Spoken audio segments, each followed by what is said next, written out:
We observe these events because they were represented a turning point in the struggle for freedom and democracy. Over the years, we have drawn inspiration for many documents, but Freedom Charter remains a document that gives more clarity and a path for a free and democratic South Africa for years. Importantly, the Charter gave birth to South Africa's Constitution, which contains a vision for a society in which all South Africans can lead free, decent, and meaningful lives. It should also be remembered that several of our heroes and heroines of our revolution were inspired by the Freedom Charter. These include Solomon Kalushi Mahlangu, Dorothy, Mam Dorothy, Abomam Boxela, Chris Hani, Mama Sisulu, Reginald Oliver Tambo, to name but a few. These are amongst many of the finest heroes and heroines of our revolution who have ever produced through our country in the same ranks and league. Accordingly, as a democratic government based on the will of our people, we renew on this historic month our pledge to build a prosperous province. We will work with all the members of our society and our community at large. Amid the crisis created by the COVID-19, which the Premier has aptly clarified and clearly outlined the work that is being done by the government, that he is very able leading. We are determined to move more with speed to achieve higher rates of economic growth that will result in job creation and the reduction of unemployment. And indeed, as the Premier has said, we are conscious of the fact that our freedom will not be complete while millions continue to live in poverty. And I'm reminded by what Kevin Cruz once said, we don't need to have deep pockets or to be rich to help the needy, but the poor and the hungry. We need to have a heart.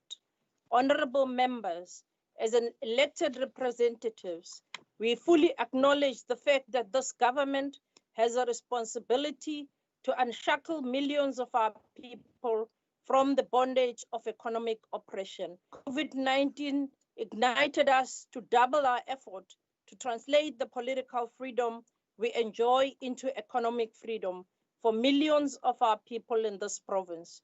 During the drafting of this budget vote, we had in mind thousands of families, breadwinners, who are struggling to put food on their table. If we look at the South African economic climate, a day before the delivery of the State of the Province address, as the Premier Zikalala highlighted, that the statistics announced that the country had slipped into recession. Honorable members, rating agencies, economists, commentators, and financial institutions have given different guess estimates on the impact of COVID-19. Private consumption and fixed investments have fallen in the Q1. We are informed that both private consumption and fixed investment will continue to decline in Q2.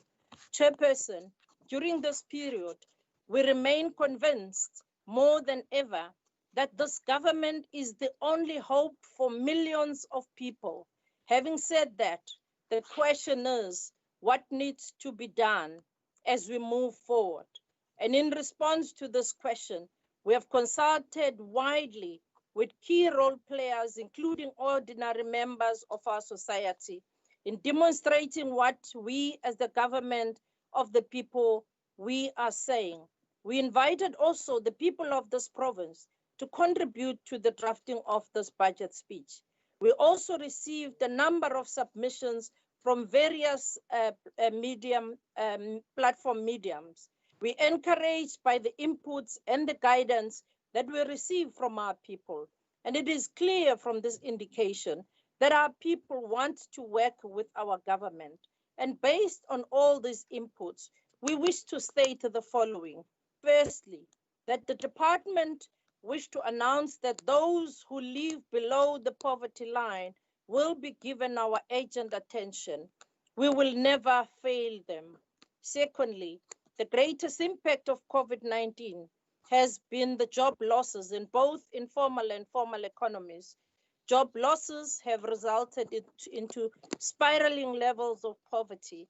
Many people have been retrenched and condemned into rural villages and peri-urban informal settlements with no means of survival.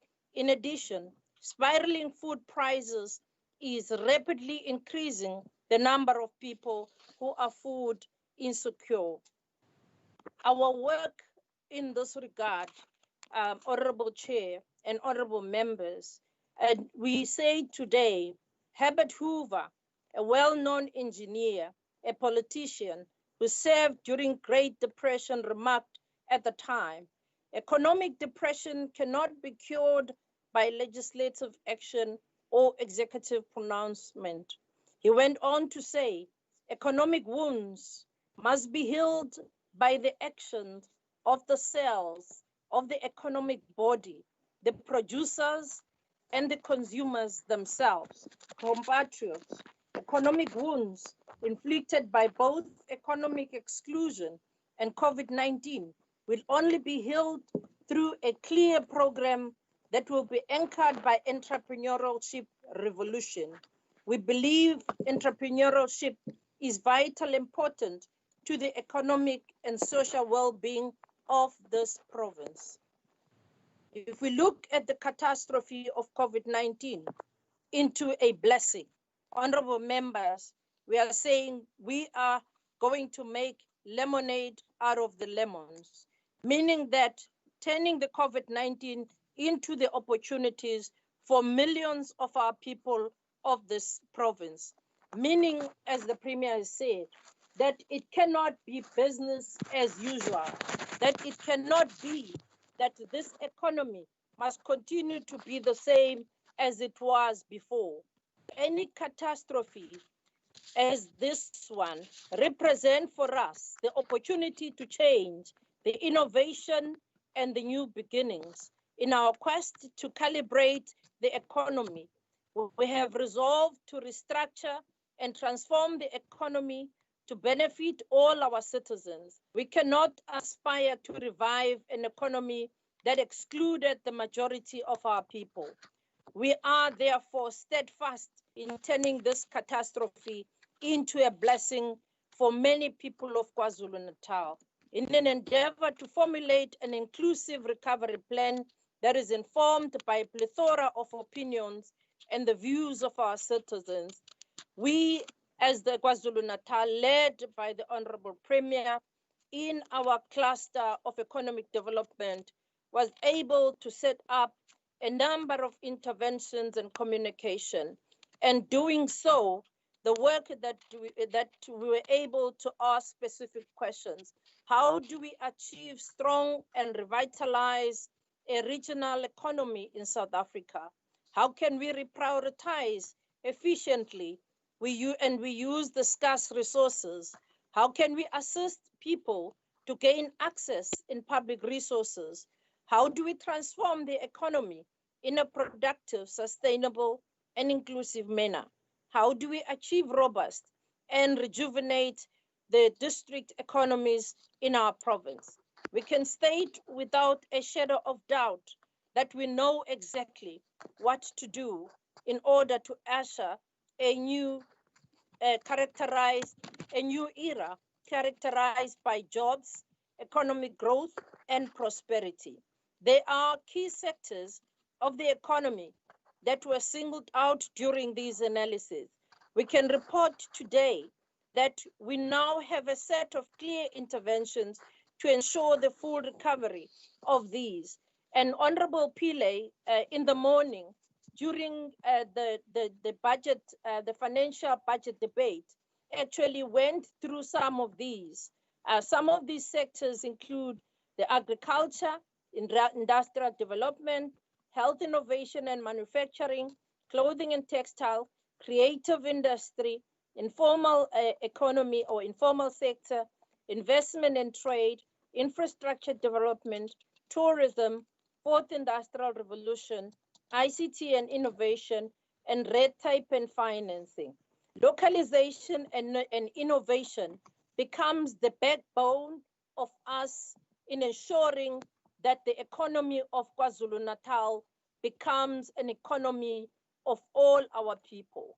We wish to inform the members of this House that as part of the recovery strategy, we will intensify our efforts aimed at promoting localization.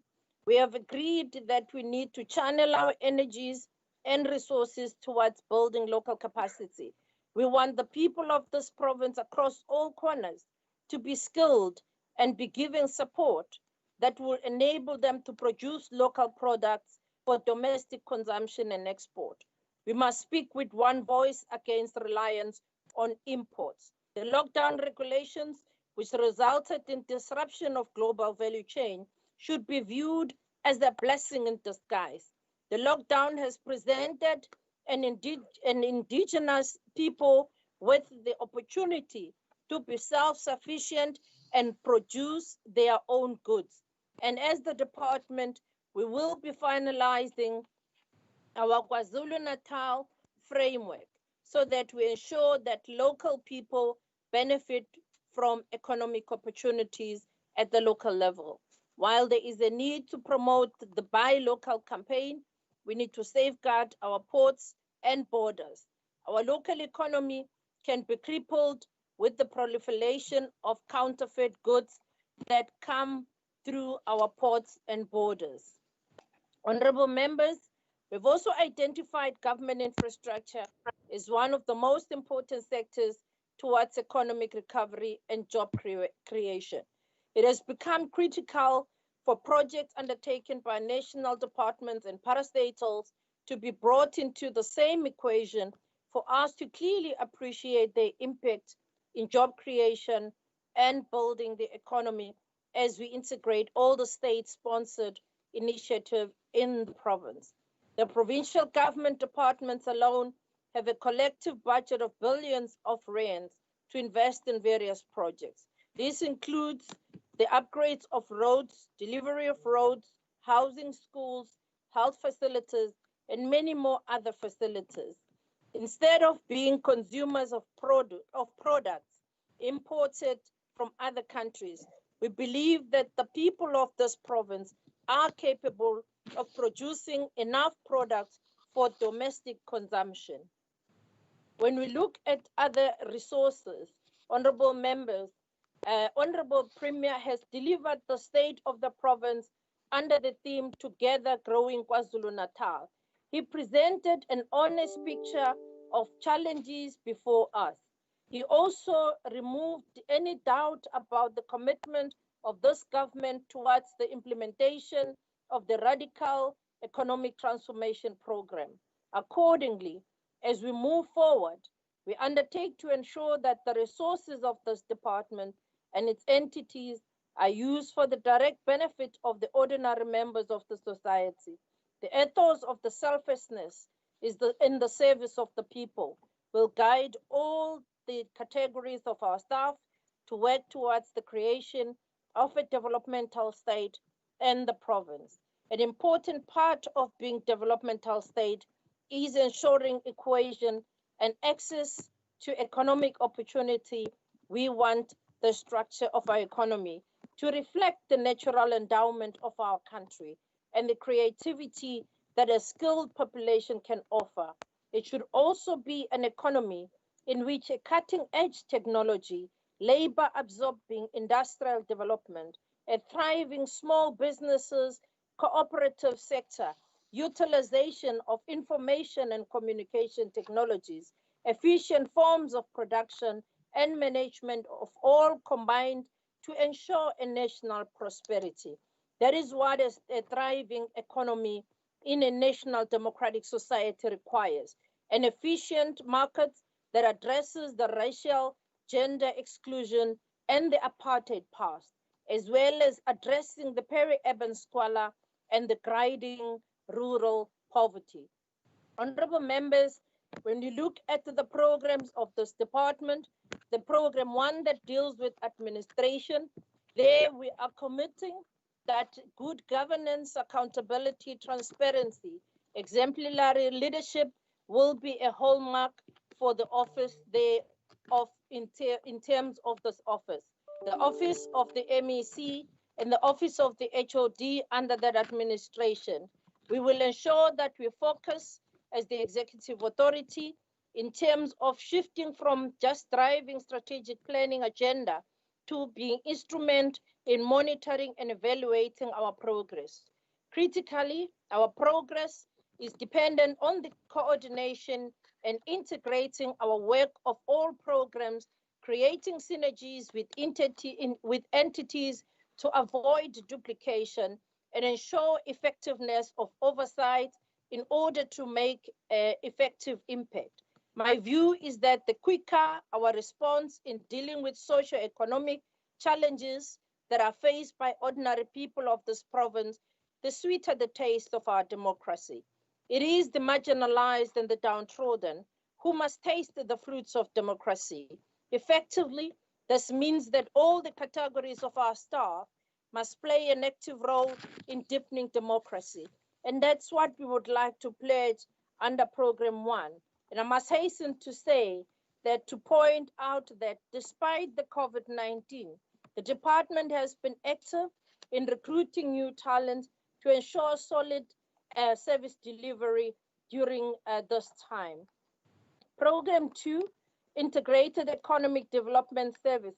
Honorable members, Honorable Chair, from this budget we presented last year, we can now say that the progress that we have made, we have been able, in the commitments that we've made, that government investment in the economy, the mobilization of private sector investment, the transformation of provincial economy to make it participatory and inclusive, the building of relevant skills with support in technologies, the advancing of economy, a labor absorptive business sector which directs its efforts to halve the unemployment, and the support to SMMEs and cooperatives. Ahead of the outbreak of the COVID-19, SMMEs were facing challenges associated with load shedding. We stated to honorable members during the budget hearing that as part of re-engineering the economy, the department will be deepening the support that is needed by this sector to revive. We are improving the participation of our street traders by primary as well as the secondary cooperative, small businesses in the mainstream economy. We will also be monitoring the progress in this regard. We've also ensured that ITALA plays its important role, but not only play its role, it becomes effective in playing this role. We have secured facilities to ensure that ITALA plays the role such as the one with the motor park in KwaMashu, where they are accommodating the e-motor park there. The COVID-19 pandemic has grinded this work to a halt, but we are hopeful that this work will be continuing at this level 3. 60 years of ITALA. Honorable members, let me pause and congratulate ITALA from celebrating the 60 years of glorious existence. ITALA remains one of KwaZulu-Natal's unique facility that has been critical in transformation of the province's economy. ITALA has sought in transformation of province's economy that has sought to address issues of wealth distribution and creation of wealth at the bottom of the pyramid.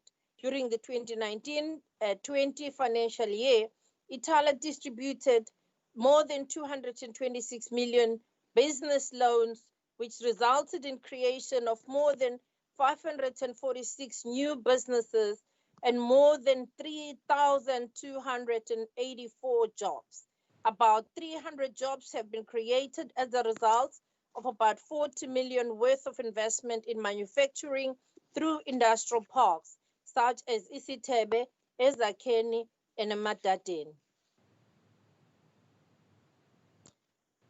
looking on the spaza shops, we also are cognizant that our people cannot be confined to the spaza shops. We want to see our people growing up to become big general dealers and big retail shops. But be that as it may, we are ensuring that our people do get support in applying for national funding on the revitalization of the spaza shop. And we have assisted our communities and our small SMMEs.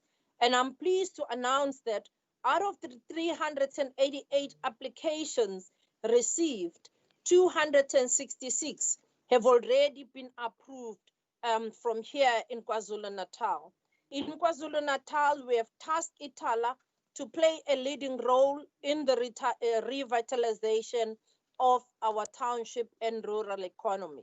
In particular, we will be providing a working capital funding and an infrastructure grant to our owners of the spaza shop.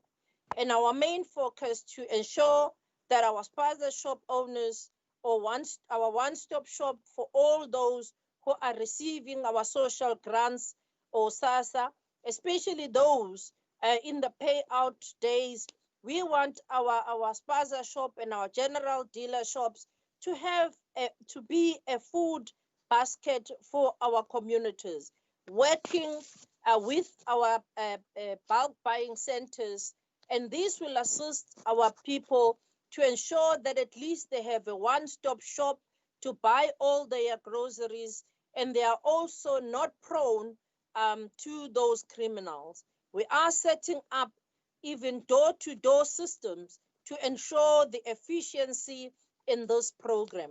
A team is currently busy with the rollout of the infrastructure such as this one in the payout points. And we are finalizing the discussions with the SASA in this regard.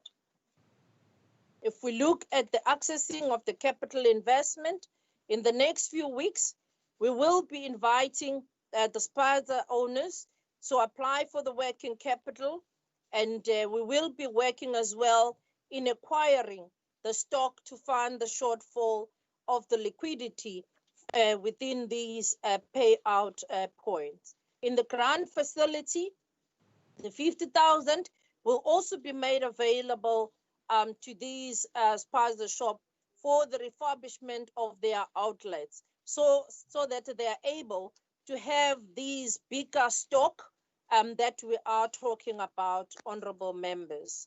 Our KZN Growth Fund, more than 400 million had also been provided to Black industrialist-led project. The fund will also attract more investment to the value of more than 200 million, which will result in the creation of more than 500 jobs. We are very excited to say that we are seeing more and more Black industrialists coming to the fold under Operation Vula. The Operation Vula funding for small players as well as the big and medium enterprises. We are also improving. We have more than 137 applications to the value of 19 million who have been approved. And this is out of the 3,582 applications. Under Enterprise Development Fund and Itala Development Finance. Today, honorable members, we wish to report that those Enterprise Development Fund and Itala finances, an amount totaling 274 million, was spent to support the small and medium enterprises as well as the cooperatives. And all of this is outlined there in the budget speech, honorable members. If we look on the RASET, we understand, honorable members, that this has been one of our key programs. It is for this reason that the department's resources are being allocated to strengthen the provincial government's agrarian socio-economic transformation program, RASET, ahead of the COVID-19. Emerging farmers were preparing for the services to their markets, such as the Department of Education, Social Development and Health, through the NSP and other programs. But due to the lockdown, farmers nearly lost their produce. The department intervened by securing the markets which were not affected by the lockdown. We wish to report to date that about 19 farmers are supplying 27 hospitals weekly. In addition, 43 farmers are supplying Port Natal and RSA Durban Fresh Produce Markets as agents. They are already supplying a lot of vegetables, as you can see from the script there. More than 13 other farmers are also supplying cabbage, butternut, and 90 of these are supplying Boxer supermarkets. We have also AgriHouse and HDI fresh produce agents who are supplying Cambridge shops and have also made weekly orders. 17 farmers are supplying these agents, the HDI, as well as the Cambridge shops, 17 of these ones. And we've got another 26 farmers from the Ikopo area who are, and the ones in the Moy River, who are also supplying the other value areas. These ones have even been able to have produce. They've gained more than 1.1 million that they've been able to gain out of the program that we started during the lockdown. It should be emphasized that since the lockdown started, the department have assisted more than 126 farmers who have sold the fresh produce valued at more than 3.19 million through sourcing the markets for these. And we wish to thank all the big and the small retailers who responded to our call when we requested them to open their doors to these small and subsistence farmers. Through our support, the project of coordinating and having these the farmers getting these offtakes, we were able to really save a lot of lives and a lot of businesses. Looking on the operation Sakinzuzo, this project is a multi-year project to support small-scale sugar farm or sugarcane farmers in Danal, Ematikulu, Felixton, and Madison milling areas. The project is implemented and co-funded by Tonga Tulip Sugar, notwithstanding its own financial challenges that it has experienced over the period. Having started in 2017-2018, in 2019-2020, the financial year was the third growing season, in which about 610 hectares of cane was cultivated. Of this total of 10 cooperatives in Felixton, 8 of Amatikulu, 2 milling areas grew about 187 hectares, while the balance of 423 hectares were grown by individual small-scale growers.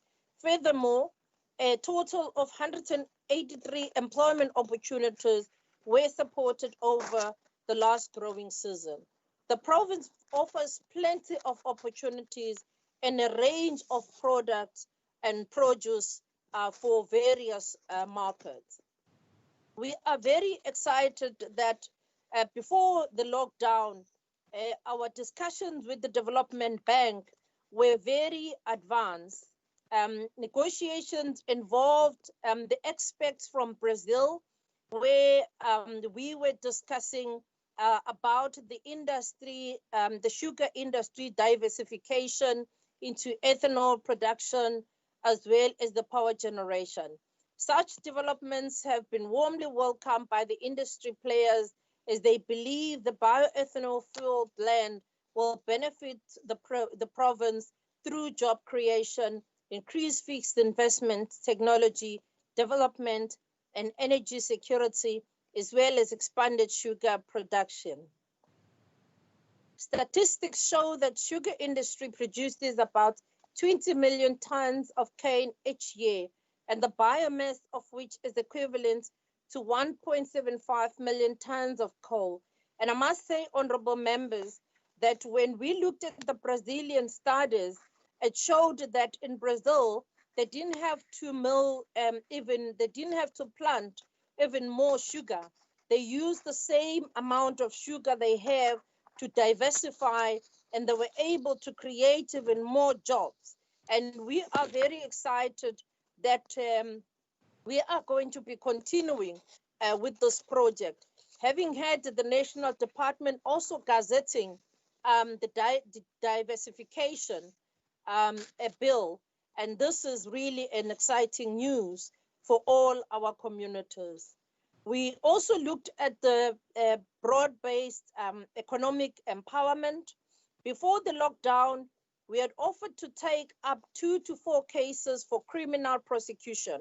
We want the law enforcement agencies and the courts of law to come up to hand on those who are defrauding government through this practice. Apart from making or maintaining their greed on the economy, they are prolonging the suffering of the Black people who are still marginalized as a result of apartheid policies. We have stated firmly that the BBBEE must help achieve equity, create jobs, and reduce poverty. And most importantly, it must remove obstacles to transform, including lack of funding and the market access and the new entrance of Black businesses.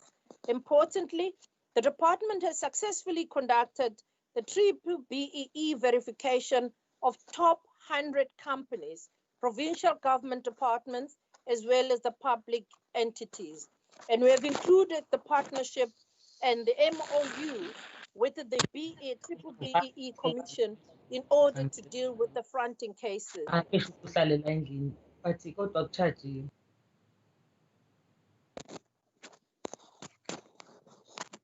Honorable members, when we look under trade and industry, we want to say that we are streaming ahead with the creation of special economic zones to help redefine the centers of growth, the corridors of development.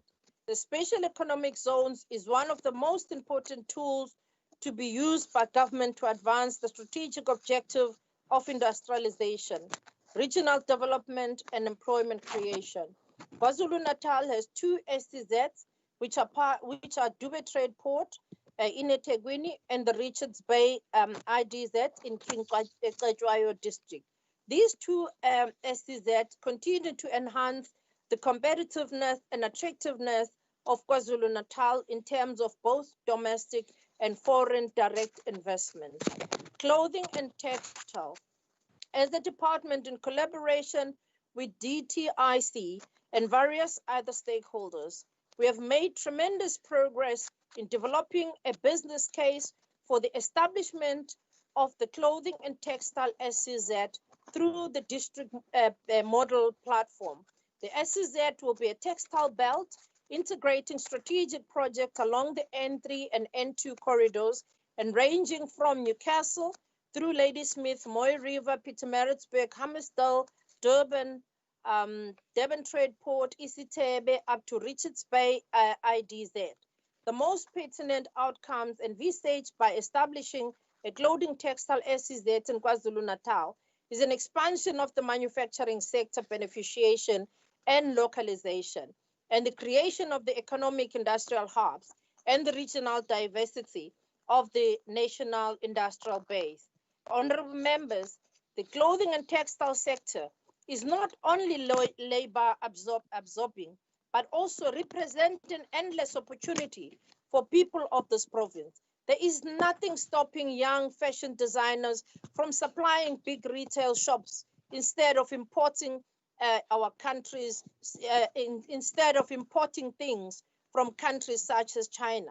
Other clothing and textile interventions that are offered by our department include the COVID-19 clothing and textile relief for workers in order to sustain and protect the job, support to SMMEs, recapitalization equipment, provision of funding of SMMEs through the Operation Vula, acquiring of the machinery and the equipment and the raw material, the provision of training and mentorship, including the quality assurance and standardization and training, the provision of share infrastructure and SMMEs, the facilitation of twinning arrangement between SMMEs and big retail chain such as Mr. Price, Truworths, Foschini, and other BRIC group. Since we presented our budget vote last year, about 76 clothing and textile small enterprise have been offered assistance by ETIA. And we are very grateful to be working with the Clothing and Allied Textile Union in this work. And we are very grateful for this partnership. Some have been assisted with training on basic garments design and different categories of fashion. We are empowering them with skills such as drawing, illustration, basic fashion photography, creative computing. And in this regard, the Buy KZN campaign will really encourage our local designers to thrive in this sector. The revitalization of industrial park.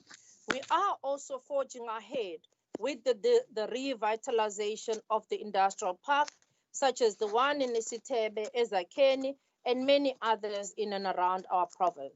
The skin and heights training iyaqhubeka nayo ukuthi siqhubeke nomkhankaso ukufundisa abantu bakithi ukufundisa ngokusebenzisa isikhumba ngoba siyazi ukuthi isikhumba sibaluleke kangakanani eindaweni zabantu bakithi. Baningi abantu abasha kanye nabanye abantu emphakathini wakithi asebekwazile ukwenza imisebenzi eminingi ehlanganisa ukusebenzisa isikhumba enjengokwenza izikhwama, izicathulo, izingubo kanye nokuhlanganisa impahla kanye nefurniture. Sijabula kakhulu ukuthi abanye balaba esisebenza nabo abafundiswe kulolu hlelo sebakwazile ukuthi basebenzise ulwazi lwabo ukuthi bakwazi ukudayisa impahla yabo emazweni angaphandle kwaleli. The Agribusiness Russet District Parks. This is another program that we are continuing with honorable members in all those districts that have been identified that are mentioned in the document. Agribusiness Marketing Portal. We also ensure that our local produce is accessible to both national and international retail markets. The department will be setting up an agribusiness marketing portal. This portal will assist in ensuring that emerging entrepreneurs are assisted to enter the formal economy and link them directly to local and international markets. At eThekwini Automotive Supply Park, we're very excited with the work that we are doing in partnership with eThekwini Municipality, as well as the Toyota and all other role players in moving ahead with this automotive supply park. Just before the lockdown, we had very successful negotiations and meetings in ensuring that there is investment that is continuing in this regard. Honorable members, we also looked at the oceans economy. The maritime sector is a key driver of economic and job creation in our province. It is ironic that KwaZulu-Natal boasts the two largest ports on the continent with a long coastal and hosts the largest number of ships than any ports in the continent, yet a poorly developed maritime industry. We remain concerned that there is a minimum involvement of the people of this province in the coastal activities, such as the maritime tourism, shipbuilding and repair, fisheries, and maritime support services. To enhance our competitiveness, a maritime gateway province, we encourage to prioritize the maritime skills capacity development through measures such as the hosting of maritime career expos that we are hosting. We are streaming maritime institutions, including high schools, by expanding maritime studies beyond existing 2 schools to TVET universities and technologies and academic universities. We're also working with the Department of Trade and Industry Transnet, eThekwini municipality, and port operators to deal with the port congestion. A team involving all the stakeholders called the Port of Durban Decongestion Task Team has been established to work to streamline and ensure the effectiveness of our port. Our entities are also working very hard in ensuring that issues of trade and investment are streamlined. The trade and investment KwaZulu-Natal has attracted more than 1.5 billion worth of investment, creating more than 1,495 jobs to date, and further 3 projects to the value of 1.1 billion, creating 1,350 job opportunities were committed in the last quarter. We have also strengthened the relationship with the national department, and that is involved now in our one-stop shop. The investment worth mentioning are there, honorable members. Investments are all in the list, and honorable members will be able to see these. When we look at the work that is being done by KwaZulu-Natal Film Commission, our country and our province in particular is rich in history, heritage sites and entities that cross the cultural divide. This province has become a natural home of shooting of feature films and TV commercials. This rise in the film and commercial shoots can be explained by the fact that it costs 30 to 40% less to shoot a film in South Africa than in Europe or in the United States. With the COVID-19 creating challenges for this industry, this entity will be in the forefront of resuscitating this sector. During the 2019 financial year, about 130 temporary jobs were created through the KZN Film Fund. Critically, telling our own stories in our own way and our own language is very important for preservation of our history and our heritage. We have seen many movies produced in our indigenous language being shown in Durban, in and around KwaZulu-Natal. Through these platforms, the young and upcoming creative talents have been showcased in wider audiences. Young people are also getting a share of their skills and knowledge in this industry. Through the investment of more than 10.5 million, a record number of production were released in 2019-20 financial year, such as My Zulu Wedding, Uncovered and 7 million, the Keeping Up with the Kandanamis, the King Mulberry Streets, the Love Lives Here End, the 3 Days to Go End, the Deep End End. We are proud of the fact that some of these funded projects were nominated for the 14th Annual South African Film Awards, as well as the Television Awards. And our sons and daughters were honored for their creativity and the quality content. And let us keep telling our stories the best way we know how. If we look at the Richards Bay IDZ, we've seen a lot of progress that has been done by our Richards Bay IDZ, such as the investment by the Nyanza company, about the investment by the palm oil, the investment by the titanium dioxide project, as well as many other projects that are in the pipeline. The Wilma is one of the other project that is already on the ground in this IDZ. The Durban Trade Port already is also doing very well. We've seen a number of jobs that have been created by the Durban Trade Port, as well as many awards that were achieved by the Durban Trade Port for its good work that is continued to do, and the investment that has continued to attract. And many of them, to name but a few, that has been able to attract. We have a number of manufacturing companies that are already basing or are relocating to the Durban Trade Port. The rollout of the broadband, the Honorable Premier spoke about the KZN project on the ICT. And we are happy, honorable members, that as the department, we are supporting the Honorable Premier in the rolling out of the strategy, in ensuring that our province is not left out in the revolution of the ICT.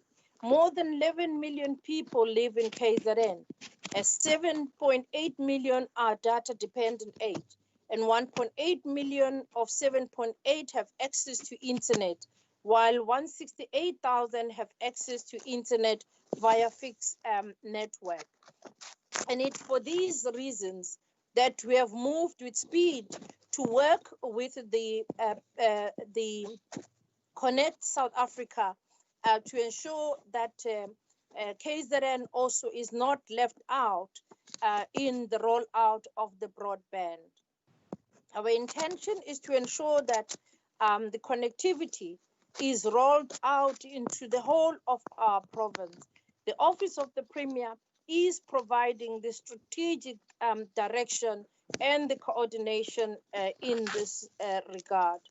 When we look at the SMMEs that are going to be created in this regard, there's over in one project that we can give an example of, the one that we have in Mkungundlovu district alone, in Kaluza, we have about 1,000 SMMEs that have been developed directly benefiting from that project, and over 3,000 resellers benefiting from the setting up of the data, and about 2,000 SMMEs are using the network to provide the value add, and more than 50,000 jobs created by the SMMEs in that project, just the Kaluza project alone, which is having a range of about 50 kilometers from Kaluza to reach the rest of that area.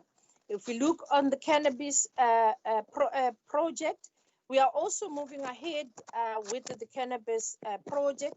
Moses Kotane Institute has a fully fledged cannabis unit now that we have launched last year. We've also launched the investment protocols, and we are helping our communities to acquire the licenses and the training and mentorship, the funding of the projects to ensure that our people are not robbed of their much well-acquired knowledge in this industry. We've also applied for 32 cultivation permits with SAPRA, and we are hopeful that the 32 farmers within the province will be granted such permits, and these will benefit the local communities. And in addition, we are capacitating these farmers through our enterprise development program. If we look at the gaming and Honorable MEC, Honorable MEC, I'll suggest that you continue. I will give you 5 minutes. That will be deducted at the end when you respond, as we did with the Premier debate. Thank you. Oh. Okay, lama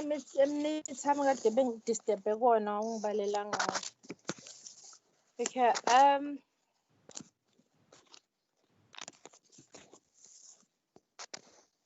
Honorable Chair, I will just go to say that the tourism is one of those sectors that have been hardest hit by the COVID-19, and we wish to bring to the attention of the members that the study that was brought by the National Department of Tourism and Tourism Business Council showed the results that over 63% of businesses have already closed or on temporary basis, while 54% downscaled operations significantly. Honorable members, our interventions in the tourism sector will be aimed at repurposing the sector. Our entity is developing a new tourism experience to meet the changing market needs. For instance, we are putting packages to cater for the cultural, agro, tourism, and religious tourism. We are also assisting small players who are involved in arts and crafts to reimagine their markets. We are getting them to sell their produce online, as well as using Fourth Industrial Revolution. In addition, we've also started retraining and reskilling some of the workers within the tourism industry. And we have mandated our provincial tourism and the municipalities to ensure that the SMMEs within the tourism sector are supported in applying for the support within the small business department. We also wish to say under the environment that the program of the alien invasive plants will continue, and we have been able to have more than 11,500 people, mostly youth and women, trained and employed in this project. And we speak of one voice here with the environmentalists and community leaders and farmers that invasive plants are water guzzlers and they affect the available water resources. And therefore, we need to make sure that we read our areas of invasive alien plants. The air quality also becomes one of the areas that we are going to be focusing on. If we look on Ezemvelo, we will also be ensuring that Ezemvelo also continue with the cutting edge experience of marketing itself while on lockdown, but also ensuring that we use the smart connectivity, the integration system in ensuring early detection and the rapid response on poaching. Also the cutting edge technology resulting in ensuring that we catch the poachers. We're also ensuring that we work closely with all other law enforcement agencies. Honorable members, I wish to thank the Honorable Premier Zikalala for his guidance and support. I extend my appreciation to my party, the African National Congress. I appreciate from all my colleagues in the Executive Council their support. I'm indebted to all the members of this House for all your counsel and your guidance. I wish to thank my husband, my family, my children, and my entire family for being a pillar of my strength. I extend my appreciation to the acting HOD and all the staff of ATIA, as well as the department. We are also committed in implementing all the sector programming and embracing all the industrial work. I also wish to thank all the chairs of the entities, the CEOs of entities, all the board members, as well as all the staff of entities for all their commitment and the work. We will be directing the public-private investments to support the decent work outcomes, including the employment creation, broad economic transformation, and we will target the labor-intensive production sectors and encourage activities that have high employment, effective response to the COVID-19.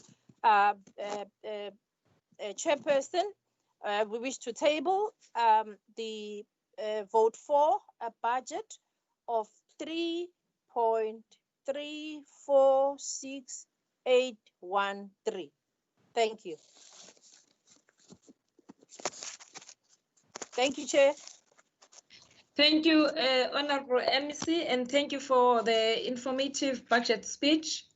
We are now going to move to have a report tabled by the Chairperson of Economic Development and Tourism on vote for budget, Honorable J.S. Ngomalo, for 10 minutes.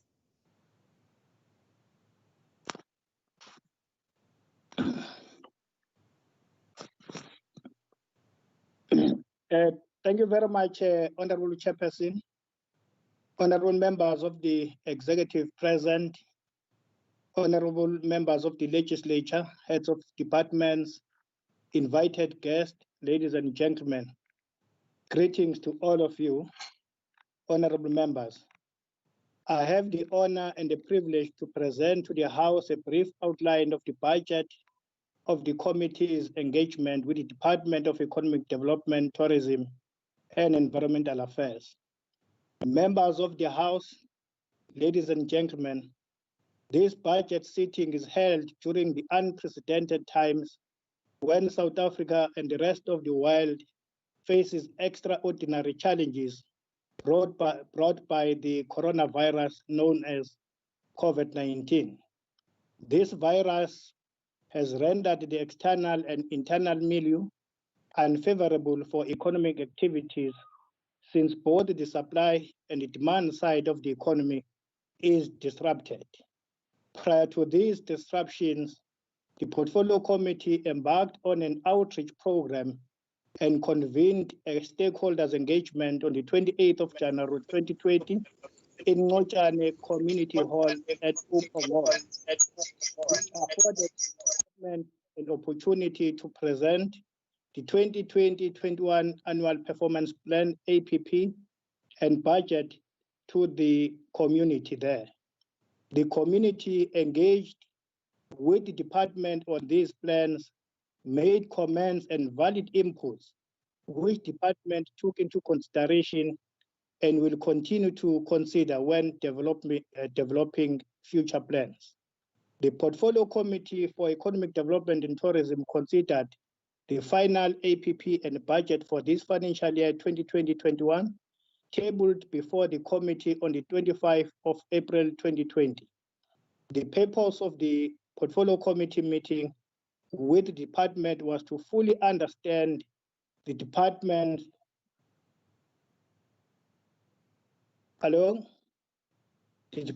budget at 2020-2021, as well as to deliberate. Honorable Ngumalo, please, yes. Can you be seated in a right way? We can't see your face, and the people are watching you on TV now. We can't see your face. How is now? No, how very. Sure. Yeah. How is now? Kungconywana ke manje nangona kuvela icala. Abantu babona icala nje kwi-TV. Yeah, ku-right ke manje. Oh, sorry, Honorable Chairperson.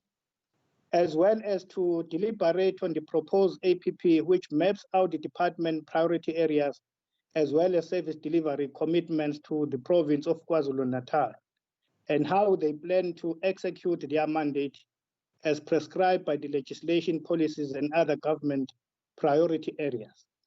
One cannot deny the fact that the disruption to the economy came at a time when our economy was confronted with its own challenges, such as the real GDP not growing at an expected estimate, the economy not creating enough jobs, and the recent downgrade of the country's credit rating. To tackle these socio-economic challenges, it is our collective responsibility to ensure that we have programs in place that are aimed at fueling our economy such that our goal of creating jobs at a larger scale is realized. The recent pronouncement by government show that the government economic policy is centered around accelerating economic growth and creating new jobs. Honorable Speaker and honorable members of this House, it is adequate that intensive effort is required to go into having details of implementation, understanding the risk and opportunity of changing market conditions, as well as understanding the risk of opportunity of changing market conditions, as well as identifying institutional and financial opportunities. This committee therefore notes with interest that the Department of ATR consulted, among others, the National Development Plan of 2030, the New Growth Path Tourism Act, as well as the Provincial Growth and Development Plan. as the basis of its strategies plan. Most of the department effort in this financial year, performance plan and budget will be geared towards the implementation of policies and strategies. This will cover, among others, small, micro, and medium enterprises and cooperatives, developing local and rural economies, participating aggressively on quick win job creation projects, support key productive and service sectors of the economy, and positioning KZN as a destination marketing for tourism. Honorable Speaker and honorable members, budget review for the further attention of the honorable members is that and how the department programs context within which department is prepared. The department informed the portfolio committee that its total budget for 2020-2021 is 3.4 billion. The department reported that of this 3.4 billion, approximately 2 billion will be transferred to its 12 public entities to further assist in implementing the department's mandate. The Portfolio Committee on Economic Development and Tourism is responsible for overseeing the budget for programs 1 to 6, which is 2.3 billion for 2020-2021. The committee noted with concern the various budget cuts that were effected against goods and services across programs and also against all 12 public entities of the department. The committee was, however, consoled to see that despite these cuts, the total budget grew by 3% when compared to the 2019-2020 adjustment budget, and noted that the budget for compensation of employees grew by 35.3% in 2020-2021 financial year to provide for filling of the 140 vacant posts.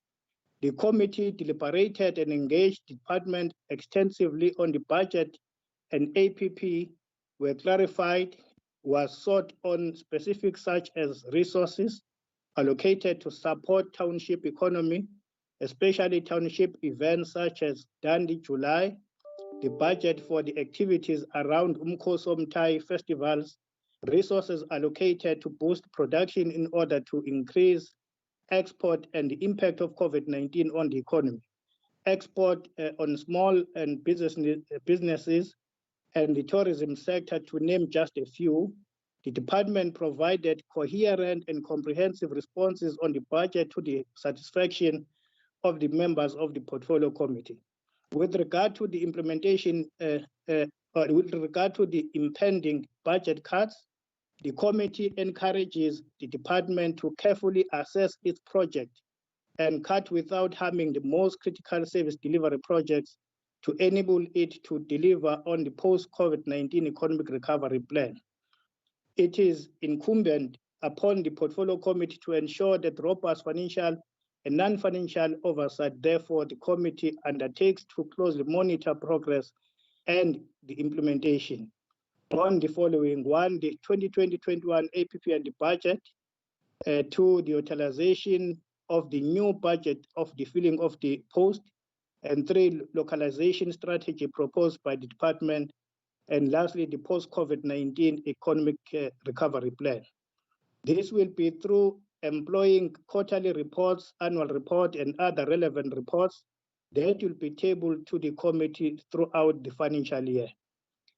On public entities, the department informed the committee that approximately 60% of the departmental budget is spent at entity level, since it is concentrating on policy formulation and the actual execution of its mandate is entrusted to its public entities. Since they are the extension of the department mandate, the department elaborated on their intentions to conclude their plans to rationalize following public entities: Moses Kotane Institute with Maritime Center of Excellence, Sharks Board with SMVelo KZN Wildlife, Tourism KZN with Film Commission, and Trade and Investment KwaZulu-Natal. All necessary plans have been concluded and department is awaiting approval by the cabinet.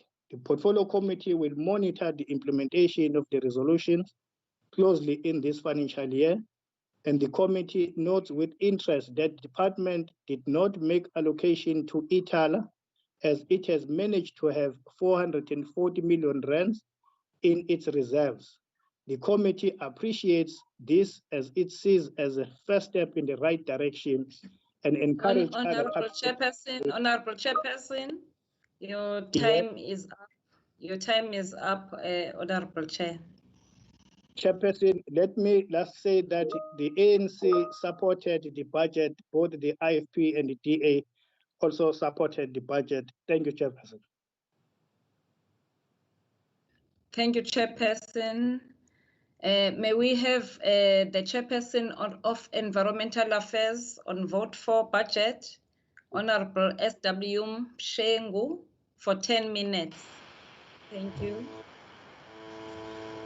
Thank you very much, Chairperson, honorable members of the Executive Council present, ladies and gentlemen, good afternoon.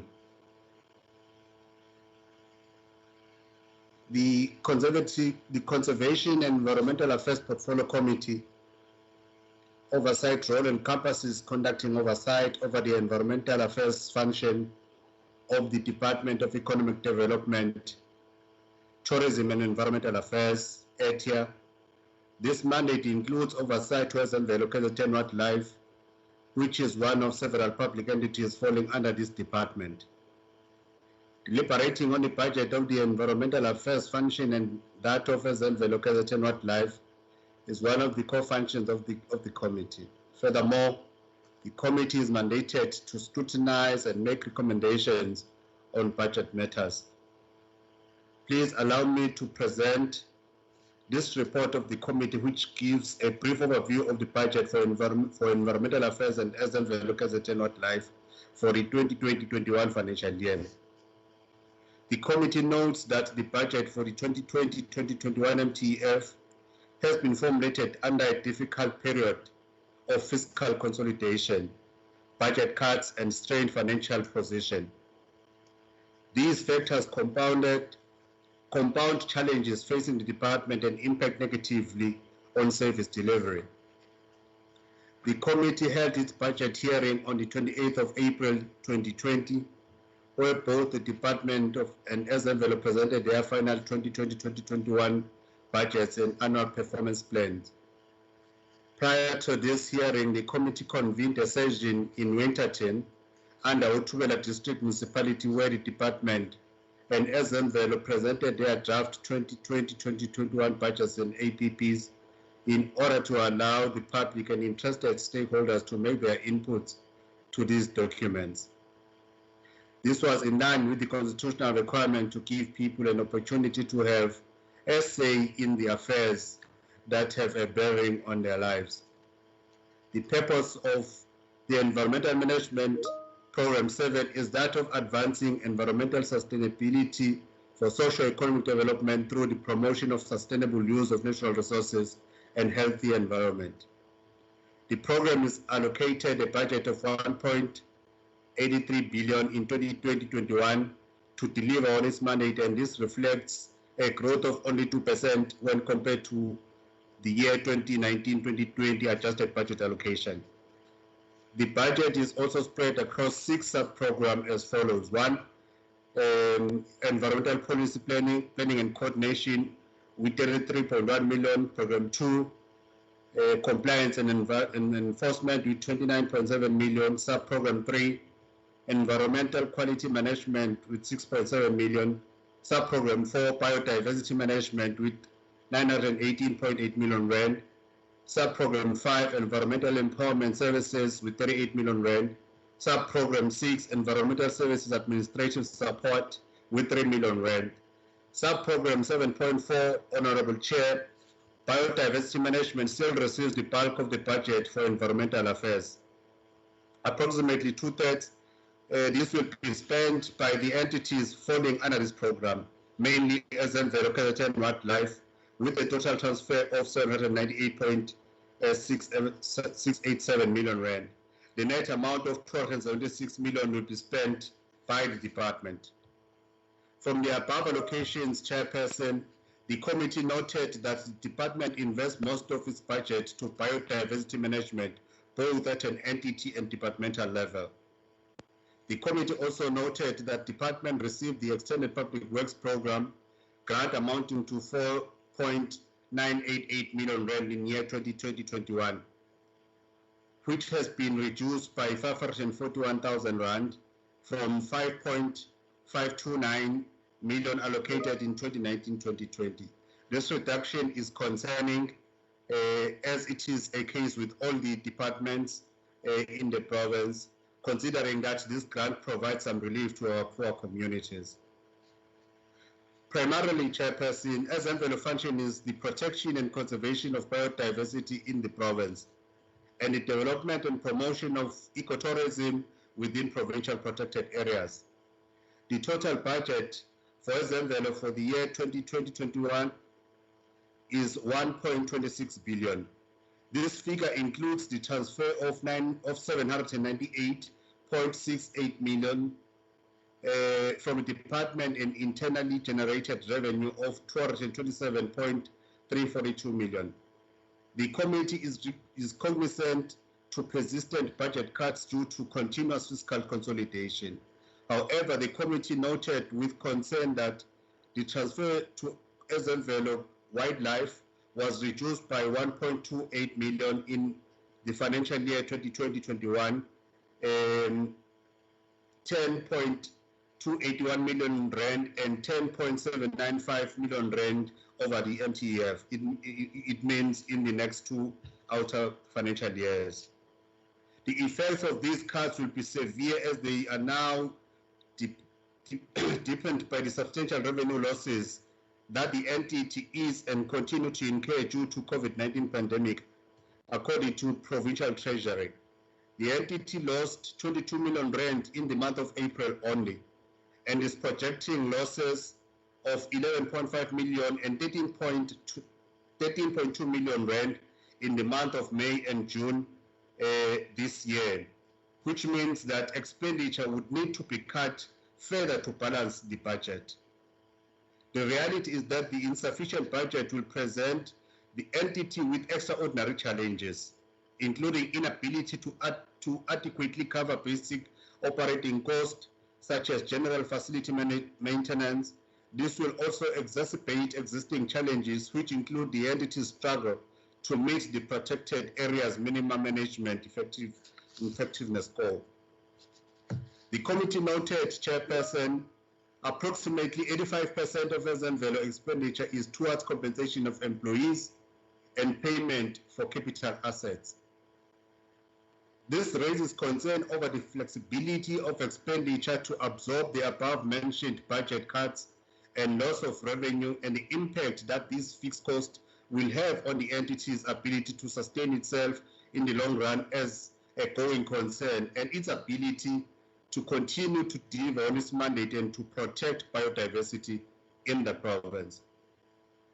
The committee was also informed of further budget cuts that the department has to effect. The committee then implores the department to exercise due diligence when reprioritizing its budget in order to limit or mitigate any negative impact to the budgets of an environmental affairs program and SMVelo KZN Wildlife. The committee also implores SMVelo KZN Wildlife to consider other revenue generating streams, particularly the commercialization strategy, and to develop a meaningful recovery plan to address these extraordinary challenges. The committee urges the department and SMVelo to utilize their allocated budgets prudently and effectively to achieve service delivery under these difficult financial conditions. The committee notes that this budget was crafted prior to the advent of COVID-19 pandemic. This pandemic will undoubtedly negatively affect both the departments and SMVelo's current plans and budgets. In response to this situation, there will be a need to review these plans and budgets, including reprioritization and redirection of funds to address the effects of COVID-19. After the department and SMVelo have conducted the review, they should submit the amended APPs and budgets to the committee with a reconciliation sheet clearly reflecting changes made. Generally, the committee was satisfied with the budget reports by the department, and the several committee members from all parties present in the meeting held on the 28th of April supported the budget. In conclusion, Chairperson, I would like to thank all honorable members of the committee for their commitment and dedication. On behalf of the committee, I would like to thank the MSC, the HOD, the boards, and so on for their standing support to the committee. The committee supports the budget vote. Thank you very much. Thank you very much, Chairperson. And thank you for leaving some time for a few seconds. Bekufanelekile phela anibheke isikhathi. We are going to have the next debate by Honorable MC Fraser for 8 minutes. Honorable Fraser, over to you.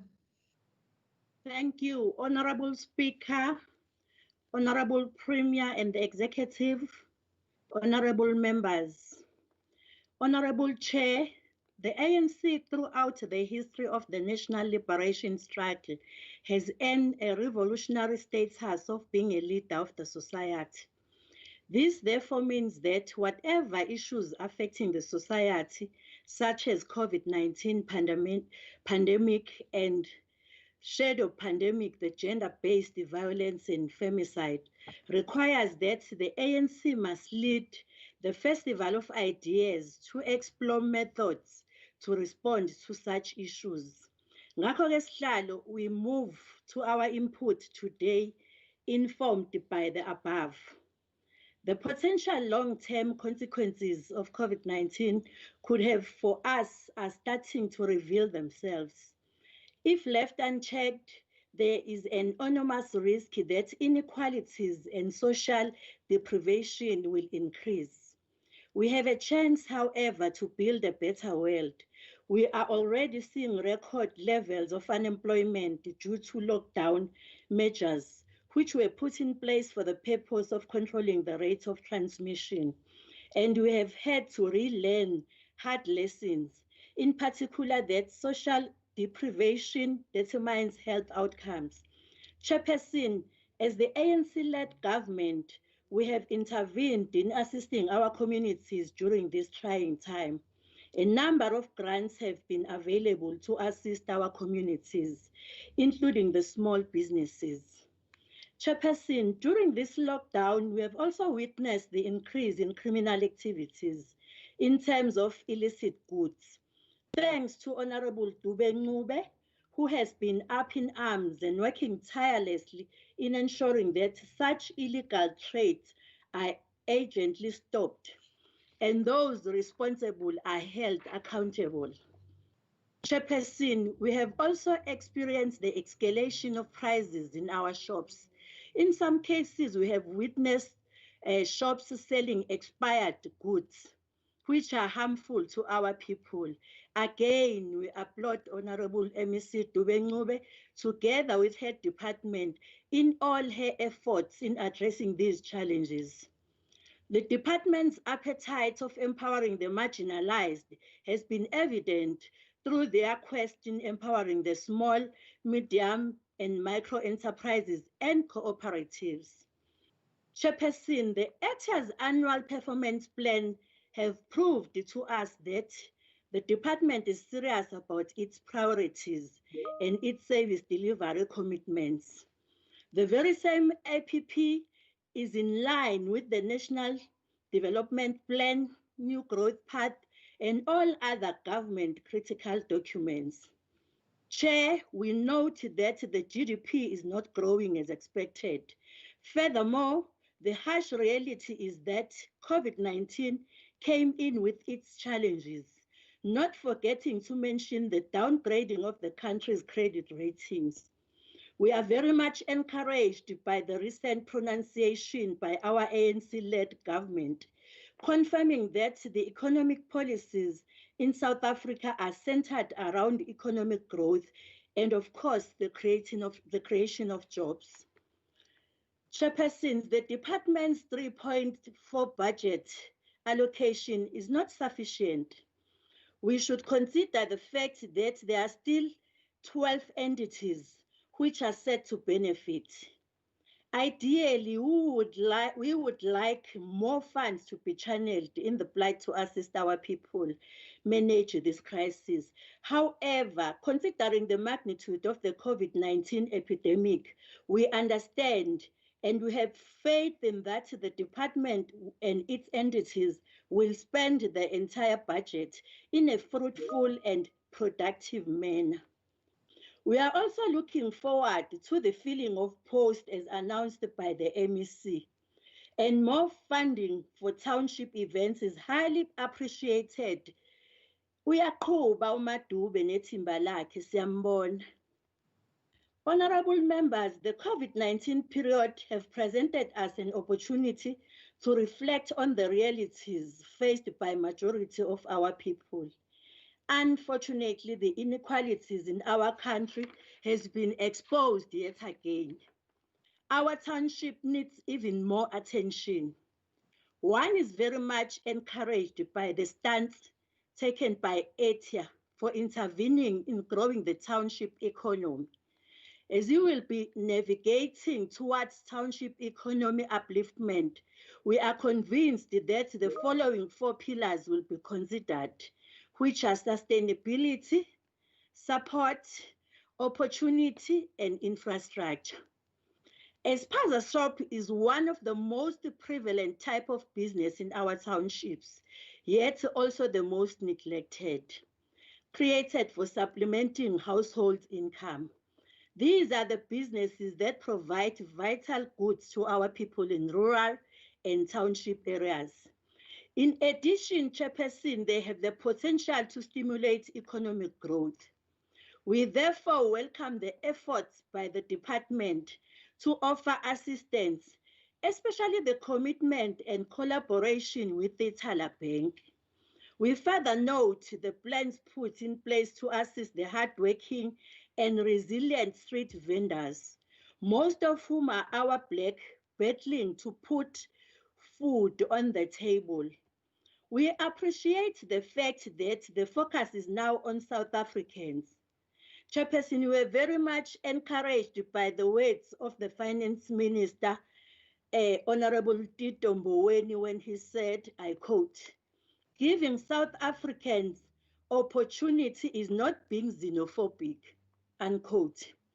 Regarding rural economy stimulation, we strongly feel that it is high time, Honorable Chairperson, that we embrace our own African therapeutic interventions, thereby promoting the usage of herbal and other indigenous and natural endowments. We are also confident that the Honorable Dube Ncube and her team will assist our province to do more research to this effect, so that we do not depend solely on important health and medical interventions. As we conclude, Chair, allow us to commend the work that is done by the COVID-19 Command Council, both nationally and provincially. Our President, the ministers, the premiers, and the MECs, and everybody involved. Our health workers and all other essential workers who are in the forefront, ensuring that as South Africans, we are not infected, and also taking care of those who are infected already. Our responsibility is to continue observing what our President, His Excellency Ramaphosa, when he said, when he advised us on what to do. Together, we have the ability to achieve the impossible and beat this deadly virus. I thank you, Chairperson. Thank you, Honorable Fraser. The next speaker to deliberate is Honorable Obigunene for 10 minutes. Honorable Chairperson of the session, Mrs. Ntombela, the Honorable Premier, the Honorable MEC, the Honorable Leader of the official opposition, and honorable members. I join those honorable members who acknowledge that this debate takes place during the month of June.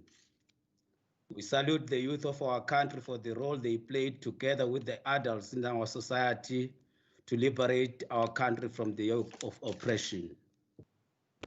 This debate occurs in unprecedented times in the history of our country and our province. Our country is facing a pandemic which has had a devastating effect to the economy of our province due to the lockdowns that have been announced by the president of our country. This pandemic has cost many lives. The IFP passes its condolences to the families that have lost their loved ones through this pandemic. The economy of our country has been negatively affected by COVID-19. The projections of economic growth seem to have faded away unless the government of the day implements rigorous measures that will pull our economy out of this abyss. Due to unemployment and poor economic growth, citizens of our country and province do not have disposable cash to undertake economic transactions which will contribute to economic growth. The cancellation of big events which are usually held in our province, like the tourism Indaba and the Durban July, and other big events which contribute to the growth of the GDP of our country and our province, presents our country with a serious challenge. The IFP believes that we need to create a society that is productive, that does not rely on handouts. The IFP believes we should empower our communities to help themselves. We should discourage the dependency syndrome at all costs. What we saw in the past few weeks, where our people pushed each other while standing in long queues waiting for food parcels to be handed over to them, is a sorry sight indeed. We cannot blame our people for scrambling to get food parcels because they have nothing to eat and sustain their livelihoods. This is an indictment to the democracy that our forefathers and mothers struggled to achieve. It is important to record that our people did not struggle in order to vote only every 5 years, but the struggle for liberation was the struggle to change the lives of our people for the better. In the absence of this, we can only say a luta continua. It is not yet uhuru. The next few months or years will be difficult for our people. The department should emphasize on programs that will result in job creation, give support to small business, revive township and rural economies, and position our province as a hub of the industrial revolution. It was pleasing to hear the Honorable MEC referring to these. We are pleased about some of the COVID-19 interventions implemented by the department, like the one-stop shop call centers and enterprise development programs, which the department implemented. We are also encouraged that the department has initiated programs such as bulk buying projects, industrial economic hubs, the Enterprise Development Fund, and others, which are aimed at revitalizing and supporting emerging entrepreneurs. We wish that these programs be rolled out to reach all the corners of our province. On the RASET programs, we urge that the trucks and buckets that are procured should also extend to other municipalities in our province. The same we wish to see for the Black Industrialist program so that we can broaden the base of Black industrialists within our province. The IFP commends the temporary assistance provided to the unemployed through the COVID-19 social assistance program. The IFP notes the 3.4 billion rand budget allocated to the department for the 2020-21 financial year. We hope that these funds will be spent prudently and that the department will avoid under-expenditure of funds which happened in the past financial years. We hope that the SCM processes within the department will be strengthened. We are concerned about the decrease in the EPWP grant allocation for the department from 5.5 to 4.9 in the 2020-21 financial year. We suspect that this has been caused by under expenditure of this grant. This grant is a lifesaver to many within our province and contributes a lot to fighting unemployment within our province. The IFP welcomes the regional and local economic development support to municipalities. The department should continue working with local municipalities in order to grow local economies, which will result in jobs being created for the residents of the different local municipalities, which will help to grow the economy of our province. The IFP believes in social and economic justice for all. We believe in an inclusive economic growth with a sectoral focus. The development of an inclusive economy is a priority for our country and our province. We need to get our nation working to alleviate poverty, reduce inequality, empower families, and fulfill the rightful aspirations of all our people and future generations. It is our wish to see Black people and Black-owned enterprises gaining entry into the betting and gaming sector. We urge the department to speed up and conclude the long overdue process of rationalization of entities falling within the ambit of this department. It is a matter of serious concern that in many entities, those who serve in top management positions serve in an acting capacity. We hope that this situation will be corrected in order to ensure stability within these entities. The IFP has noted that 60% of the budget of this department is spent by its entities. It is important that entities of this department do not become a drain to the fiscus. Operational efficiencies must be vigorously implemented in order to realize the objectives these entities were established for. Underperformance will not be tolerated. We are pleased to hear the Honorable MEC emphasize the issue of support for small businesses. Small businesses form a solid ground to economic growth of our country. We have had a lot of concerns from some small business that they were not consulted by the national government during the lockdown period. It is important to note that small businesses regard themselves as foot soldiers of big business. It is important for the department to see how it can support this important sector to help grow the economy of our province. We need to create an environment that is conducive to both big and small business thriving. Even though, in our view, the budget of the department is not adequate to fulfill the economic challenges of our province, particularly when we take into account the extent of poverty and unemployment, which is above 25.1%, the IFP wishes to support the budget. One also was pleased to hear the Honorable MEC striking the right notes in her presentation. We're also pleased to hear about the issue of developing or revitalization of industrial park of Isithebe and Ezakeni. It is important to record that those industrial parks were established by the KwaZulu government under the visionary leadership of Prince Mangosuthu Buthelezi. The IFP calls for the prudent spending of these funds allocated to this department. We will exercise our oversight role within the portfolio committee of the department over the spending of the funds allocated, and we will also ensure that the APP of the department is implemented. I thank you, Honorable Chairperson of the session.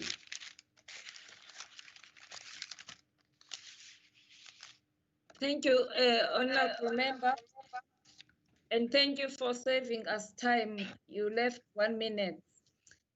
Can we now have Honorable Eshu Dibua for 6 minutes? Yeah, good afternoon, Honorable Madam Speaker, Madam Chair. As we find ourselves gripped in one of the worst economic crises that the world and certainly this province has ever faced, let me begin with a positive. A mention must be made of the Honorable MEC Dube Ngube for his sustained campaign in targeting businesses who were inflating prices and robbing an already cash-strapped population. Her multi-pronged joint operations, complete with live video feeds and a well-organized PR team in tow, is something myself as a DA representative is certainly very proud of. She must have got hold of the DA manual on PR. We also commend the Honourable MEC for her online exercise video, certainly an inspiration. On a more serious note, special mention must be made of Honourable Steh Mshengu, Chair of the Environmental Affairs Portfolio Committee. Always responsive and willing to help, Honourable Mshengu has demonstrated true non-partisan leadership during this lockdown. In addition, Honourable Speaker, lockdown is certainly what this province and its people are facing. Before the advent of COVID-19, the KZN economy was already relatively stagnant.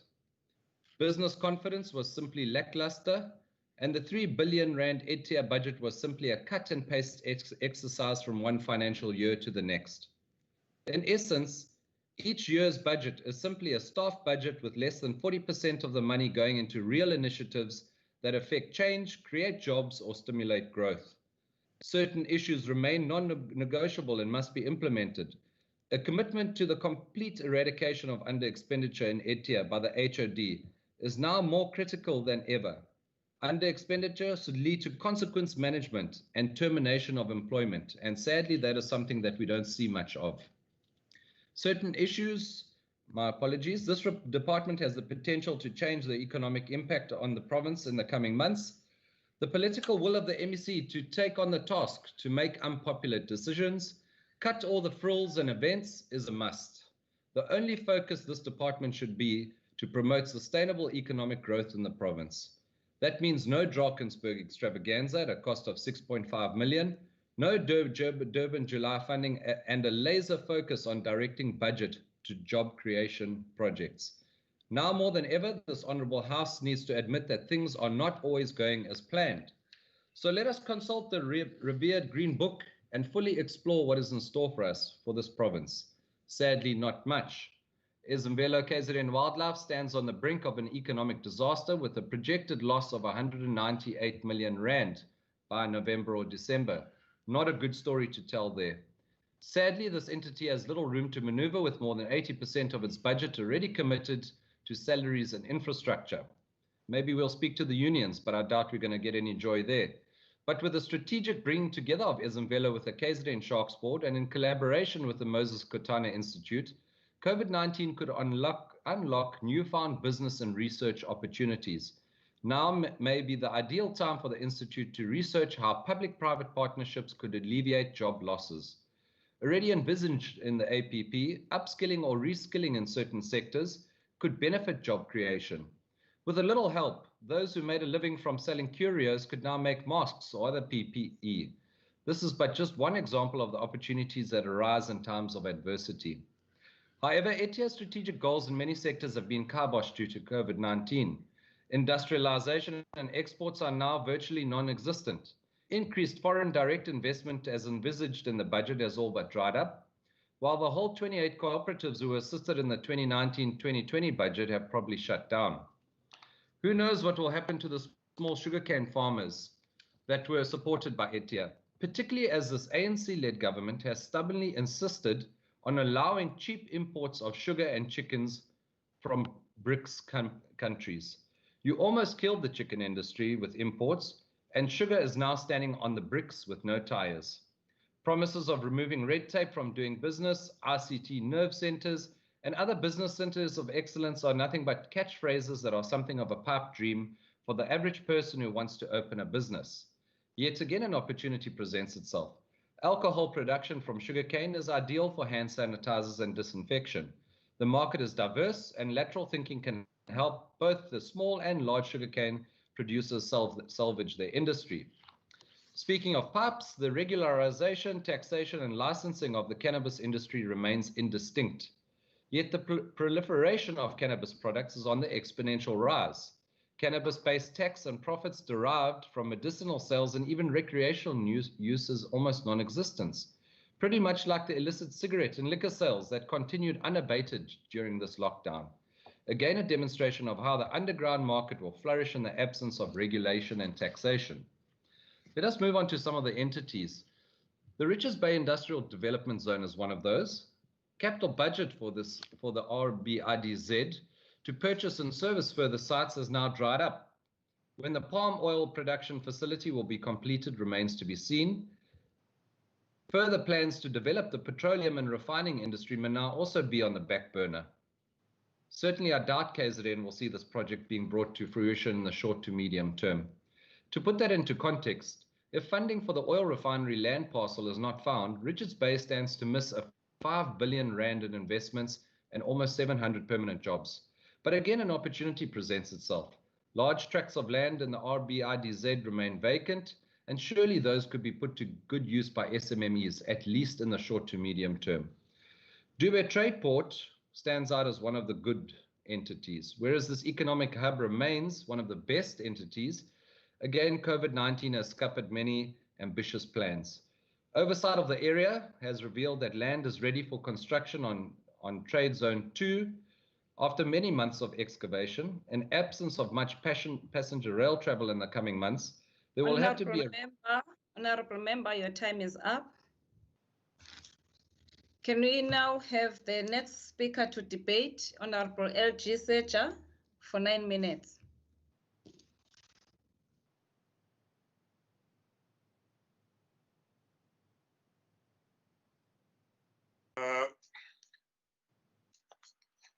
Thank you, Chairperson. Ngibulisa Chairperson nama-members wonke. Economic development has profusely exposed a lack of vision, ingenuity, and capacity of ruling party leaders. With a bulk of the budget supposedly catering for transfers to its public entities, we must evaluate what the budget has done in this period of COVID-19. As regulations have seized movements and crippled industry, the pandemic, though unplanned, presents an opportunity for an inquiry of our collective system. We must earmark our attention to a scrutiny of the implementation of industrial economic hubs and the aforementioned programs set as targets for this department. A lack of implementation of programs in this department speaks to materially exposing a lack of insight and agency in the officers of this department, as well as a disconnect in the capacity and the economic potential of the industries that are a part of this department. We will never be opportunistic about COVID-19, but we must use crisis to scrutinize and judge those entrusted with governance. The silence of the department in restructuring the budget to assist in protecting public entities and economic activity in this crucial period leaves much to be desired about the ruling party-led government, ANC-led government, and deployment into key industry. The impact of the virus on the entire economy of tourism leaves a lingering and unpleasant aftertaste of inadequacy and the poverty of ideas. The department set to forge partnerships with institutions of higher learning in order to provide training for the youth, the differently abled and unemployed, and disenfranchised women to equip them with the relevant skills to become employable and to deposit enough information to allow them to run successful business with the expectation that these will create more jobs opportunities. As the EFF, we are unapologetically opposed to lazy, unaccountable, and unreliable leadership. It is an embarrassment to think that there has been no attempt by the MEC and his entire cohort of office bearers to attempt to salvage and protect industry affected by the fight with Corona, let alone an incentive to implement any progressive programs and targets materially. Wild game reserves struggle with animal control, fencing, and infrastructure, causing monumental loss in profit and gain. All these losses, among other inefficiencies, can be avoided should the budget be restructured to build structural capacity and establish superior performance in provincial institutions. The implementation of community-based rural and township tourism projects remains a priority as part of radical economic transformation within the sector. But this initiative remains a priority only as far as its ability to be an unregulatedness of corruption, and self-enrichment. There is no infrastructure development. Various sectors such as clothing, furniture, manufacturing, bakeries, agriculture, and wildlife have no sense of coordination and support, even with billions channeled into this department. 2 years later, we will ask, where is Ladysmith Black Mambazo Music Academy in Ladysmith? Where is the formalization of the informal economy? Where is this great master plan for streaming all informal economic activities in the province? How far are we with the facilitating the transition from the informal to the formal economy, in line with radical economic transformation? Well, these boundless tourism projects, where is the province's mark of destination competitiveness? Why is the budget not used to afford the population of KZN the right to an environment that is not harmful to their health or well-being? So the ruling party has shown no political will to advance this, and the environment is not protected for the benefit of present and future generations. But disingenuously, there exists no potential to realize the true potential of the economy of ecotourism, nor an ability to drive economic growth and create a conducive environment for investment. As an organization, this does not shock us. There can be no radical program advanced with leaders whose politics are shaped by white benefactor and liberal politics. An inclusive economy requires radical reform and ownership of land and resources. Thank you. Thank you, Honorable Saja. The next speaker to deliberate Nkosazana Umhlonishwa NN Sibhidla for 6 minutes. Honorable Chairperson, honorable members, ladies and gentlemen, MEC Dube Ncube has just presented the ETIA 2020-2021 budget and her vision for the portfolio to the people of KwaZulu-Natal. And the Chairperson, Honorable Mshengu, has given an account of the committee's engagement and outcomes on the department's APP and budget 2020-2021 as presented by the MEC. I therefore take cue from these two presentations based on the ANC's support of vote for Program 7 as proposed by the MEC. Honorable Chairperson, this debate takes place 3 days before the United Nations World Environmental Day, which is celebrated annually on the 5th of June. The purpose of this day is to encourage awareness and action to protect our environment. This year, the day will be celebrated under the theme, Biodiversity, It's Time for Nature. This theme occurs well with today's budget debate, precisely because, Honorable Chairperson, the department has saw it fit to allocate more than 900 million of its 1 billion budget for Program 7 to biodiversity.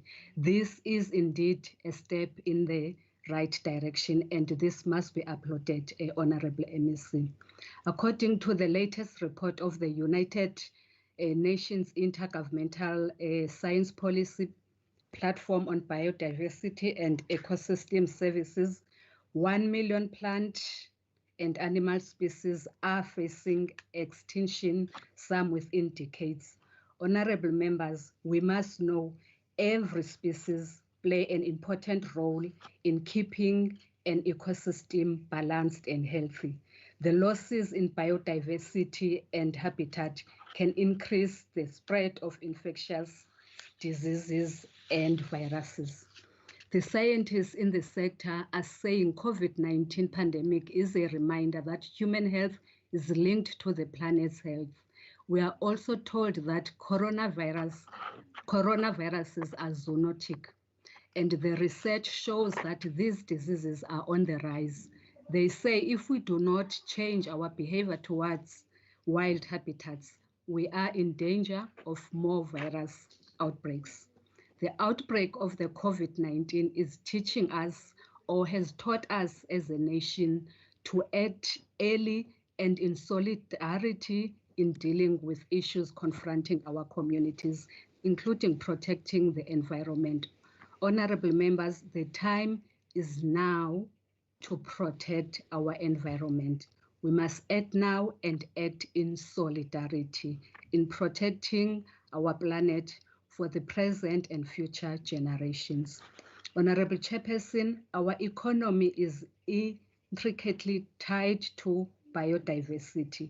The food we eat, the air we breathe, and water we drink come from nature.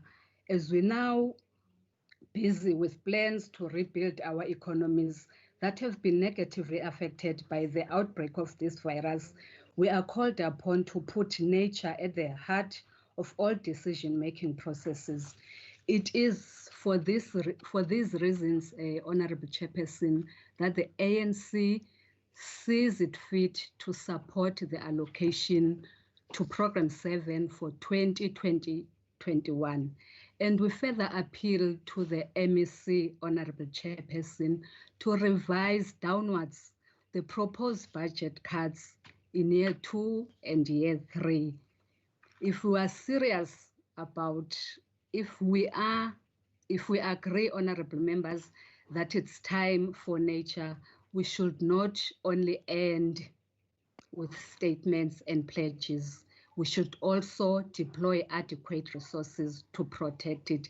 As MEC said in her presentation, that if nature presents lemons, let's turn those lemons into lemonades. And I say to you today, let's turn those lemons to lemonade. The extreme weather patterns have varying impact on biodiversity and ecosystems and many other areas, but I'm just mentioning these for purposes of this debate. The third South African Environmental Report issued in 2018 acknowledged that the environment in the country is in state of decline, and the World Economic Forum in 2019 listed 6 of the top 7 risks as environmental, over weapons of mass destruction and fiscal crisis. This, therefore, Honorable Chairperson, clearly tells us that we have a lot of work to do as governments at different levels in this area. Honorable Chairperson, the ANC also supports the allocation of 798 million to Ezemvelo, KZN Wildlife. The entity's primary focus is biodiversity conservation and management of protected areas in KwaZulu-Natal, and this includes the 2 World Heritage Sites. Honorable Chairperson, the protected areas under Ezemvelo are supported by about 12 KZN rivers and 5 dams, which faces challenges few years down the line if they are not taken care of now. We are told by experts in the field and the recent report by the Department of Water and Sanitation that currently KwaZulu-Natal dams, rivers, and small systems are currently at acceptable levels, and that groundwater levels have remained stable, and KZN is unlikely to require restrictions during the winter seasons. However, Honorable Chairperson, this was not the case few months ago. Neither are we guaranteed that it will remain this way in the next winter season. The global warming is also impacting on our water resources, but in most systems, the availability of water, we are told, is constrained. Thank you, Honorable Member. You have got to conclude. Your time is up. Is constrained by lack of infrastructure and not resource availability. The African National Congress, Honorable Chairperson, supports the budget allocated to this Program 7 as presented by the Honorable MEC. Thank you. Thank you, Honorable Member. The next speaker to debate is Honorable V.R. Mlodra for 3 minutes.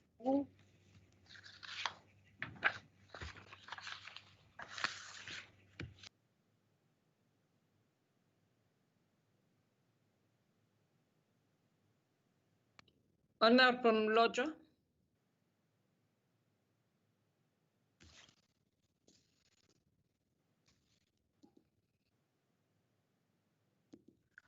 Honorable Mlodra.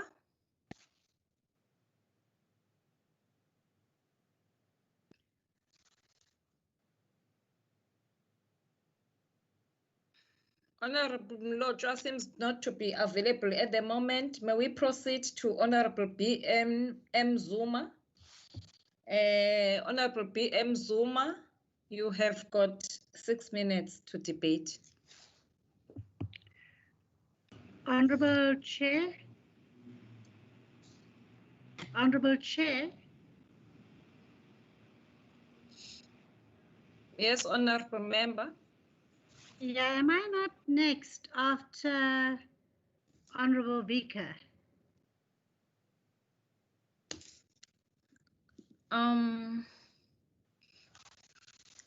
According to my speakers list, you are after Honorable B.M. Zuma. I don't know whether I made a confusion.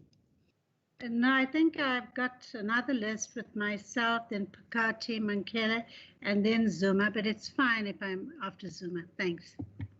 Yes. Thank you. Can we now give a chance to Honorable B.M. Zuma for 6 minutes? You'll get in after Honorable B.M. Zuma. Thank you very much, Honorable Chairperson. As the ANC, we support budget vote for as tabled. Chair, let me start by quoting Amika Cabral when he says, and I quote, "Always bear in mind that the people are not fighting for ideas, for things in anyone's head. They are fighting to win the material benefit, to live better in peace, to see their lives go forward, to guarantee the future of their children," close quote. It is against this background that our provincial government, through ETIA, must respond to the needs of our people in order to fight unemployment, poverty, and inequality. Honorable Chairperson, it is an undisputed fact that these tribal challenges have been inherited from our history, wherein Black people were deliberately excluded from participating in the mainstream economy.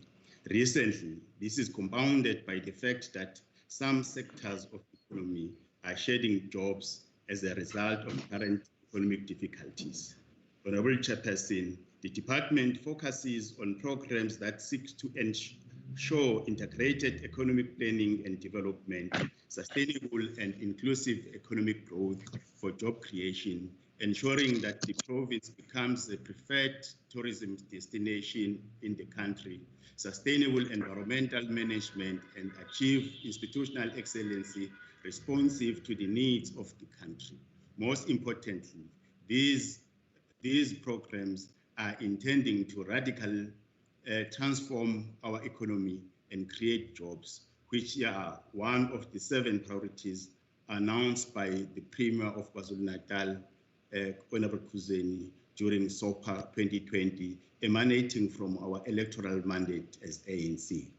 Honorable Chairperson, we must acknowledge that bulk of the department's budget is allocated to its public entities. Therefore, allow me to focus on program conducted by the department with an aim of stimulating economic development in the province. On program 2, notwithstanding the difficult economic climate, we would like to commend the Itala Development Finance Corporation for providing business support to SMMEs and cooperatives through development loans. This has seen the establishment of incubation centers and digital hubs. We are noting with interest that there will be a continued implementation of RASET, bulk buying project, and Operation Vola Fund program. These are initiatives that seek to ensure that Operation Vola program that needs to ensure that our people play a role in the economy. Operation Vola, in particular, will form the bedrock of enterprise development during the MTEF. On Program 3, Honorable Chairperson, the President announced during SONA that we need to develop a number of master plans to help create conducive conditions for industries to grow. In line with this, the Richards Bay Industrial Development Zone has invested to the project of constructing of a factory of palm oil refinery.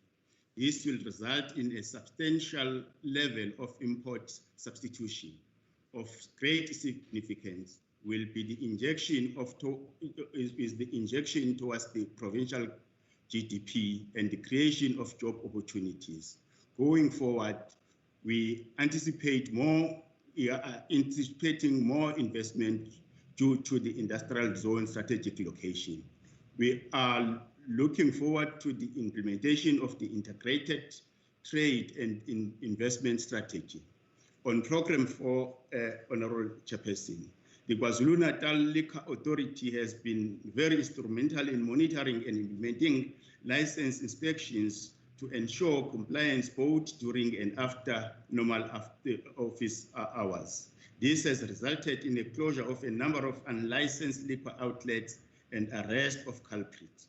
We support developments made regarding the online liquor licensing system, which will now include annual license renewal applications. This will fast-track processing and turnaround time in issuing licenses due to digital innovation. On tourism, we would like to commend the exceptional work conducted by the department in retaining KwaZulu-Natal as a tourist attraction. The department is finalizing the review of the KwaZulu-Natal tourism master plan. The contribution made in the township and rural economies is highly commended. We support the current funding allocation to the programs and believe that a significant impact will be made in stimulating economic growth. We believe that the department will work hard in monitoring good governance and management of public entities to ensure efficiency. On Moses Kotane Institute,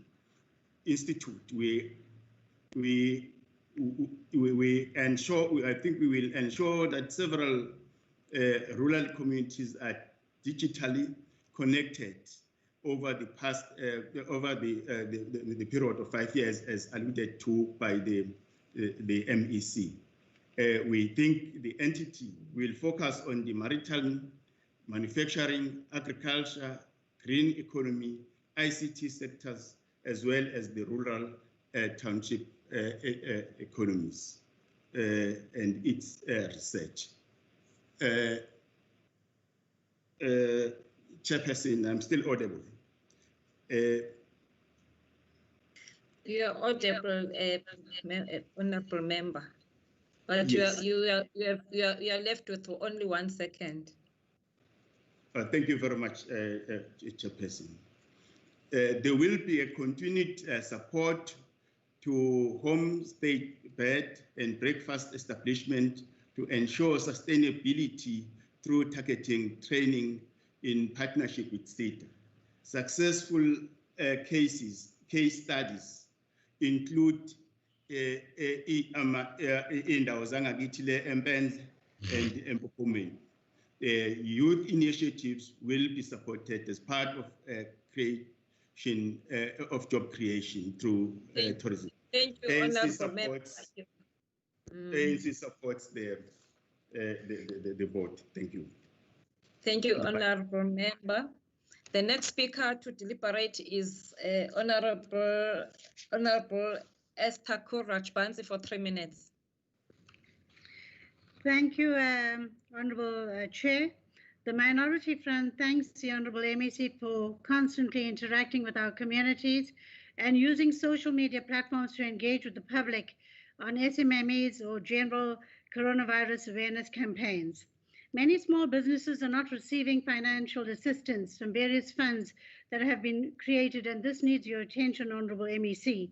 There must be process transparency, as closures of the SMMEs or startups have a multitude of economic disadvantages. The MF welcomes the top 100 triple BE companies with the hope that they assist with CSR during the COVID-19 pandemic and beyond. September would be 6 months since the lockdown, and an executive report to this Honourable House on job losses and creation would assist with a clearer picture of the economic threats and opportunities of the COVID-19 pandemic. I will focus on conservation, environment, and the pandemic. As a committee member, I feel the pressure on Mzimbelo's budget due to the cancellation of visitors to the parks and no bed occupancy. More efforts need to be made now to be innovative at level 3 to boost the tourism sector. At the same time, our resorts must be made safe in this period. A grave concern is a news report last night on scientists finding traces of coronavirus in sewage plants. The Minority Front requests both air and water quality reports from our officials, Honourable MEC. We need to check with national departments on sewage plant operations in KZN and to assess this dangerous situation. The environmental research scientists in ETIA, they bring skills that are required to attend to these new challenges posed by COVID-19, and such critical posts must be created.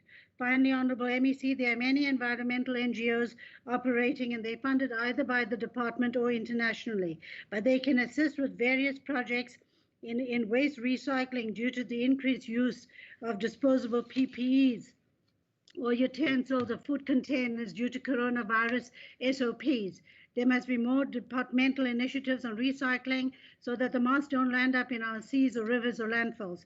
In terms of EPWP, to alien invasives, the officials must ensure that the workers have PPEs and warm workwear.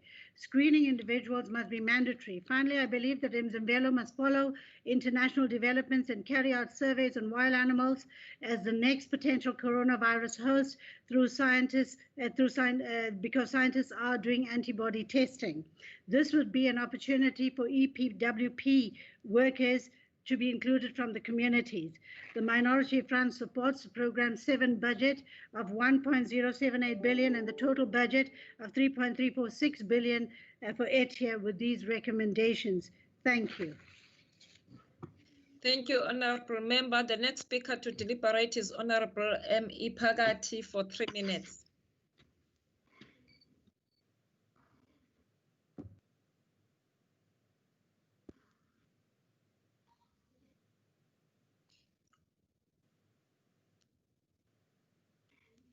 Honourable Pagati.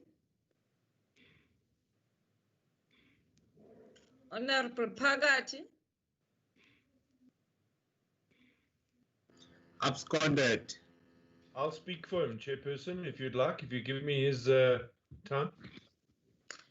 Can we continue with our speakers list? We'll now have Honourable N.N. Dombela to debate for 6 minutes.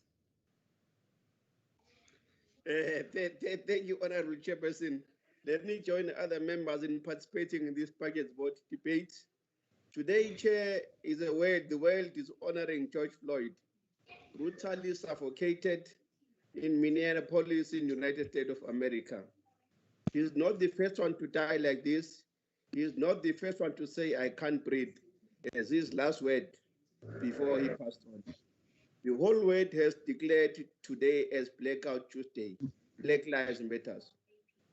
It is true, Honourable Member, that COVID-19 is a reality we must face moving forward. We can no longer be normal in an abnormal environment. This means that there must be a change in how we do things. It can no longer be business as usual. One of the core functions of this department is to provide effective and efficient environmental management and provide conservation services in the province. Mzimvelo KZN Wildlife is mandated to manage biodiversity conservation within the province. This program aims to ensure effective compliance and governance in respect of environmental management. The strategic objectives to ensure integrated sustainable environmental planning to mitigate the impact of and manage waste and pollutants amongst its other responsibilities. The sub-program Environmental Quality Management promotes and regulates the application of appropriate environmental management instruments to ensure integrated environmental management in all media, that is land, coast, and atmosphere, and facilitate the management and mitigation of impact associated with air emissions, climate change, and pollution and lizard activities. This is specified in the Green Book, page 169. These are the issues, amongst others, which I want to focus on in this budget debate. Within a complex mix of a large scale of industries and major transport network, the South Durban Basin residential area has been subjected to a considerable amount of environmental impact and conflicts. A major concern in the area has been still is the effect of air pollution on human health and ecology that are caused by the emissions of unacceptable level of toxins, chemical waste, and a large content of sulfuric dioxide, which are characteristic of industrial processes and activities. And due to the close proximity of the residential area, which lies adjacent to the industrial area, the residents of these areas are discontented about environmental pollution. The three large plants located around this area are the major cause of this pollution, your Sasol, your Engen, and your Mondi papers. These heavy industries, their location is close to these areas, hence the air quality in surrounding areas is a complex issue due to the concentration of these surrounding areas. The other issue, Chair, you want to raise and highlight is that the issue of British-based company Chemicals, which imported and dumped 3,000 tons of highly contaminated toxic mercury waste, which has remained uncleared till today around Kaito Ridge. Mercury is described as a powerful neurotoxin that can lead to blurred vision, memory loss, tremors, brain damage, coma death, numbness, and headaches. Medical and academic studies conducted before proved the presence of mercury in the area and water contamination in nearby rivers. In the late 1980s and 90s, scores of chemical workers were exposed to the hazardous chemical waste, were diagnosed with mercury poisoning, and many died painful deaths. Others were partially poisoned, others are still feeling the effects of that poisoning decades later. This is an issue, Chair. We believe that as a Department of Economic Development and Environmental Affairs, is one area we must look into and see how do we deal with these issues, because they are affecting our ordinary people and they've affected them for quite a number of years with no consequences, with no help into their plight and to the issues they are facing. The two incidents which happened in the last month, Chair, criminals stole some containers of the toxic substance in the hope of using it in Zamazama mining, and other criminal activities. A few weeks ago, a fire broke out in the facility, and environmental organization estimate that more than 30 tons of mercury waste was injected into the environment as a result. As a consequence, iy'nkomo zabantu abahlala kwaXimba naseKato Ridge zilimalile, zagula, zashona after ziphuze amanzi alo mfula, because umfula lona ugcina usuba nemanzi awonakele agcina elimaza abantu bakithi uma bephuza nangento kumele benze ngazo. Umnyango kazwelonke hlalo usukwafika kuleya ndawo kuholo ngqongqoshe umhlonishwa uBarbara Krisi ukuzobheka lolu daba and walithembisa ukulisukumela ulise phambili, kepha soloku wafika awukazi waba khona umphumela obonakalayo kwinto efana nalezi. Sikusho lokhu ngoba even okhulumela umnyango wakusho waphendula ukuthi department primary concern is the safe and expeditious disposal of the waste to avoid any environmental harm. Bathembisa nokuthi bazosebenza lolu daba ukuthi yothi uphela unyaka kube sekhona okucacile okwenzakalayo ukulungisa udaba olufana nalolu. Yilezi inselele sithi umnyango kumele uyibheke uyiqinisekise ukuthi uyayilungisa, ngoba ungayilungisanga impilo engcono kubantu bakithi kwisikhathi esikusona iyoba amagama esiwaculayo igcine bengayibonanga bona. Egameni lombutho wesizwe sithi lezi ngezinye zezinselelo okumele umnyango uphuzibhekele ukulwa nazo, nokuthi kube nobulungiswa kubantu bakithi. Siyasekela isabelo mali somnyango ozokuthuthuka umnotho nezokuvakasha somlomo. Siyabonga. Thank you, Honorable Ntombela. The next speaker to deliberate is Honorable S.E. Manqele for 3 minutes. Thank you, Chairperson. The ACDP accept the presented vote, and also we want to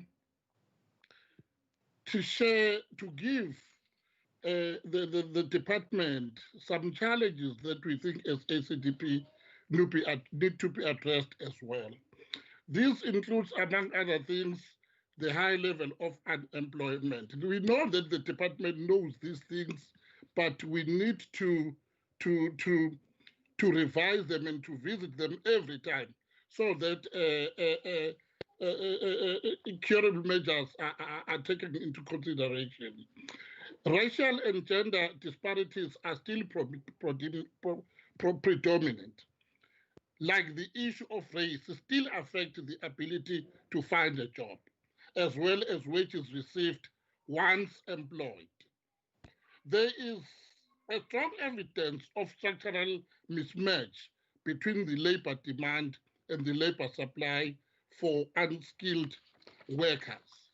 In some cases, underdevelopment transport, high cost of communication and crime make job search to be more difficult and raise associated expenses and reservation wages. The issue of SMMEs have been struggling to advance for a long time, including growth and development as a stage in the country, in KwaZulu-Natal, and also in another provinces. So the share of SMEs has been failing over as well a proportion of employees working in this sector. The unemployment, especially the youth, tend to lack resources and mobility for the job search or ability to relocate as jobs could be located far. There is another problem that the high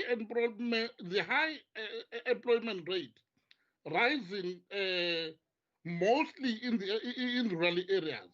It's unlike the people who are in urban areas. Urban areas, people are getting more better than people who are in the rural areas. And again, the location for labor market outcomes with people in urban areas having better prospect of getting a job and a higher probability of getting formal jobs. But there are no significant differences across the areas, like in rural area and also in the urban area. The labor market institution and a rigid regulatory environment are shown to contribute to the high level of unemployment and wage distributions. With this, these are the challenges that we, as ACDP, we think the the department must look at it and try to intervene so that our economy should be uplifted. Njengoba eke washo ogcina ukukhuluma izinkinga lezo sibhekene nazo, if we are not getting themselves, whatever budget that we are bringing into inkinga nesikhathi sesive saphela ke wemhlonishwa uManqele. Otherwise, the ACDP accept the vote. Amen. Thank you, Honorable Manqele. The next speaker to deliberate is Honorable H.U. Dibua for 6 minutes. Yeah, thank you, Honorable Chair. In March of 2020, South Africa and the province embarked on an unprecedented hard lockdown. Citizens and business in particular entered into a social contract with government. Basic human rights and the right of the private sector to make ends meet and sustain jobs were severely curtailed. Government has since broken this contract, failing in its most basic responsibilities. Today's budget is a copy and paste attempt to continue with its obscure programs that have very little impact on economic development in this province. Obscure regulations that are often race-based on questionable data have essentially severely axed many sectors of the economy. No matter how much the ANC tries to address this budget, it is defunct and it is certainly not geared at significantly growing the economy or creating jobs. But let us fully explore what South Africans have given up in this contract. And I'm pleased that earlier today, the Honorable Pillay spoke about the bad old days of apartheid and racism. For in 2020, South Africans had their constitutional rights of freedom, freedom of association, and even freedom of speech infringed on. Just ask Samizi about that. No longer could you make a joke in public. If you were found on the street without the proper papers, you were subject to arrest. Soldiers and the SAPS patrolled our neighborhoods, and dare you not comply, you were arrested, beaten, or even killed, all under the watch of the ANC, I might add. This lockdown was meant to give government an opportunity to prepare for the apex of COVID-19.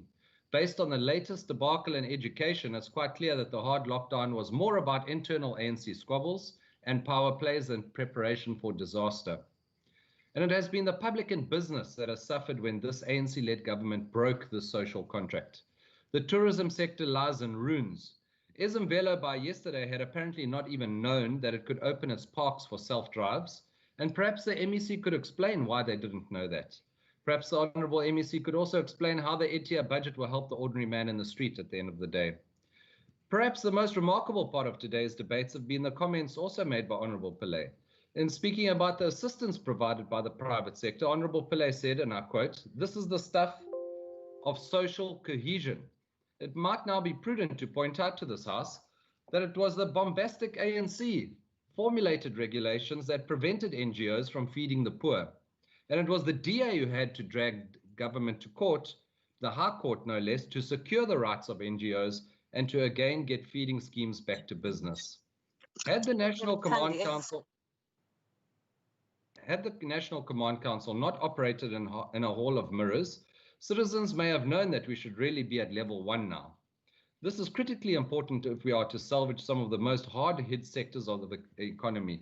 And I refer here specifically to the tourism sector, Honourable Chairperson. To fully understand the tourism sector and its losses, one must look at context. The vast majority of B&B and guest house establishments are owned by those who may be close to or at retirement age. Substantial capital expenditure has been outlaid by these owners to transform their homes into establishments that sometimes rate as 5-star accommodation offerings. They have been the backbone of the KZN tourism economy. Very often they are situated close to the prime tourist hotspots and work in collaboration with tour guides to bring visitors into the rural economy. Enter COVID-19 and suddenly these very establishments have moved from an 80% occupancy rate to 0. No income, no jobs for associated staff, and no rural economy spend. This is where things get interesting. Instead of sticking to the mandate of the Constitution in which everybody is equal, the ANC-led government has consistently denied economic relief to those who do not meet BEE criteria. The net result of these race-based policies is the bankruptcy and closure of tourism businesses and massive job losses, not just in KZN, but throughout South Africa. There simply will not be any niche establishments for anyone to stay at after COVID-19. SG tours at the massive populous St. Lucia region will not be available as they've had to shut down. Madam Chair, I'm seeing that my time is showing 1 minute 57. Is that correct, Madam Chair? For those who have navigated the laborious red tape of application of the relief packages that the MEC has spoken about, it's just another noose around their necks. Personal surety on all business partners and wives is required. Let's talk about UIF for the employees in the tourism sector who might be without jobs right now. How many hundreds or thousands of people have actually received that UIF payment? And I would challenge the MEC and I would challenge government to come forward with those numbers. I think they're really low. In conclusion, Madam Chair, Honourable Madam Chair, we must say that the budget does not instill much confidence in the Democratic Alliance. We believe that it is a budget that is aimed solely at certain sectors of the economy, certain people within the economy. It is not inclusive, and it is certainly not in line with the constitution of this country.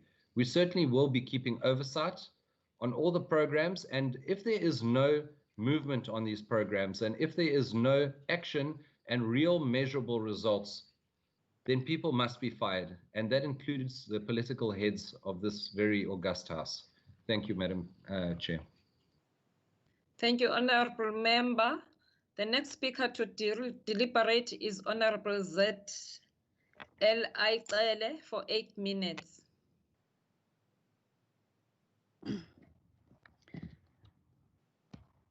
Ndunankulu wesifundazwe saKwaZulu-Natal sihlezi kalala, ongqongqoshe, Honorable Chairperson.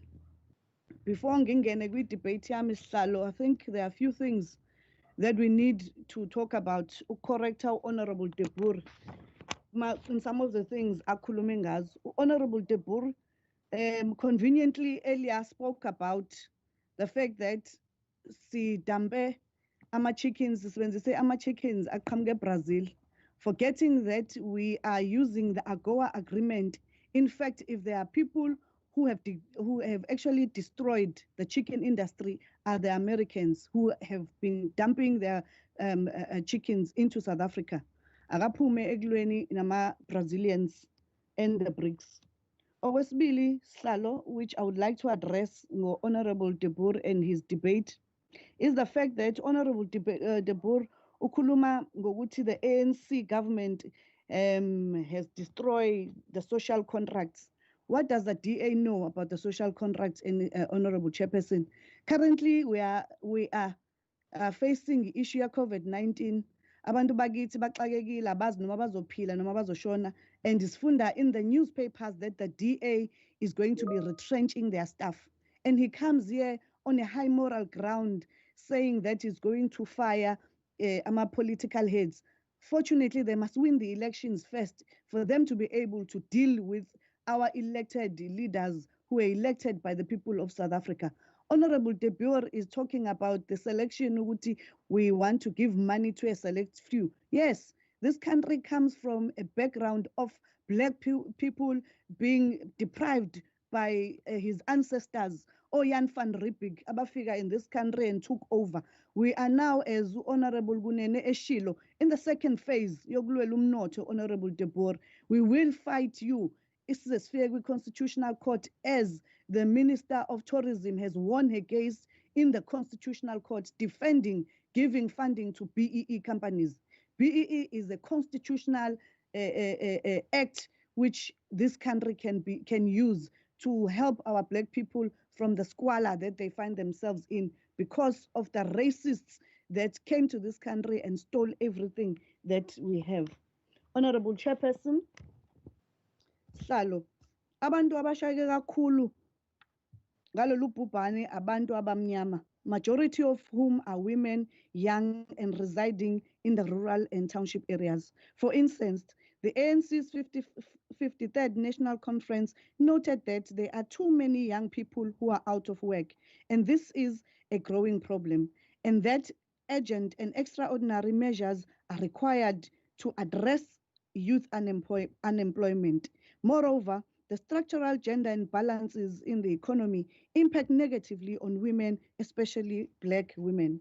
Chairperson, regardless of the ongoing academic debate that is about the exact figures of money generated in the township economy and whether or not it is generated in the township or spent, but the reality is that township economy is increasingly becoming popular because that is where the majority of the people reside. With the needs and the ones creating a huge demand of just about any goods and services. For instance, the Gauteng Department of Economic Development Strategy draft called Revitalization of Township Economy notes that according to the World Bank study of the South African township, their combined economy is estimated at 100 billion. This figure is clear indication of the enormity of the focus that must be given to this sector of the economy. Chairperson, it is also pivotal that we eradicate the stereotype thinking that when we speak township and rural economy, we are talking Mickey Mouse business characterized by survivalist attitude, non-tax contribution, and perpetual dependence on government. Of course, these are some attributes you'll find in any business sector which does not enjoy any government support. However, through the interventions of the ANC-led government, which is currently taking shape throughout the province of KwaZulu-Natal, when we are talking township and rural economy, we are talking all sectors of the economy that must be launched and be active in the townships and rural areas. We are talking JSE trading, township and rural-based companies. Furthermore, we are saying our government should not be, under any circumstances, be shy of injecting real money into the sector of the economy. We must put our money where our mouth is. That's how all these multinational conglomerates were built, from the Dutch East Indian Company of Jan van Riebeeck and his cronies, whose descendants today will have the guts to call our government's intervention through triple BEE reverse apartheid. Failure to inject real money into the township and rural-based businesses render this debate futile and rhetorical.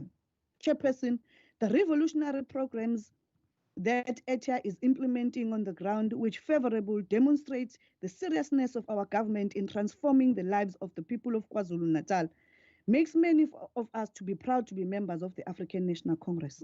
Such programs include RASET, bulk buying, Black Industrialist Program, Operation Vula, SMMEs, cooperative programs, and targeted procurement. Our government's clear support to vulnerable groups such as women, youth, disabled is commendable and very important during these trying times. Therefore, fast-tracking implementation of these programs is critical in ensuring economic recovery post-COVID-19.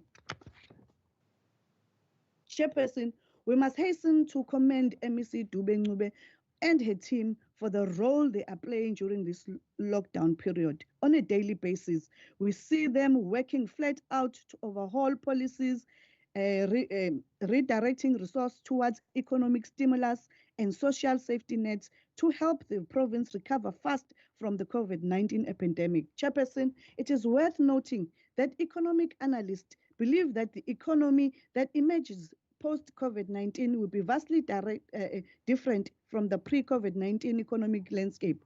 Therefore, this government is an opportunity to be the ones driving the change.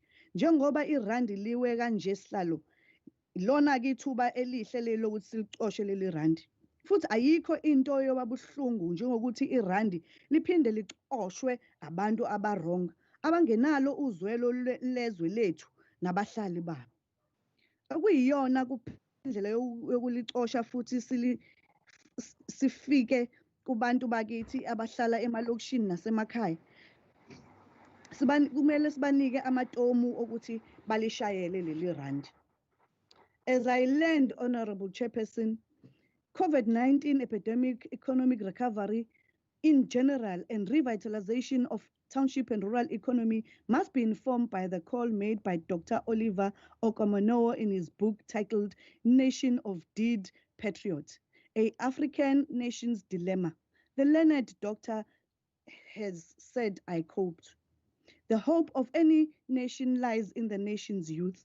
Any nation that does not care and provides adequate for its oncoming generation is doomed for failure." I close quote. Chairperson, masphendula i-EFF, perhaps Honorable Sija akake attende ama-committee so that we can be able to engage him on yonke lento akade ekhuluma engekho la sihlalo. Abe khona nala njengoba sikwisithi ngesephumile nje into ajwayele vele ukuyenza ungabibikho mangabe senza umsebenzi wama-committee. Ngiyabonga kakhulu sihlalo. I-ANC iyayisupporta le budget. Thank you. Thank you, Honorable Member. I'll advise members, as we said before, that please, it's only the people who are speaking who are supposed to put on their cameras and their microphones.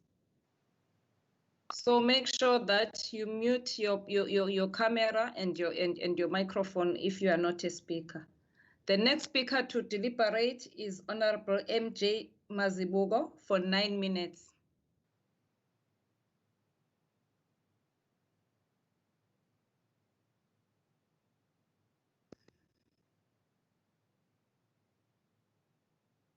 Honorable Mazibuko, you must unmute your microphone.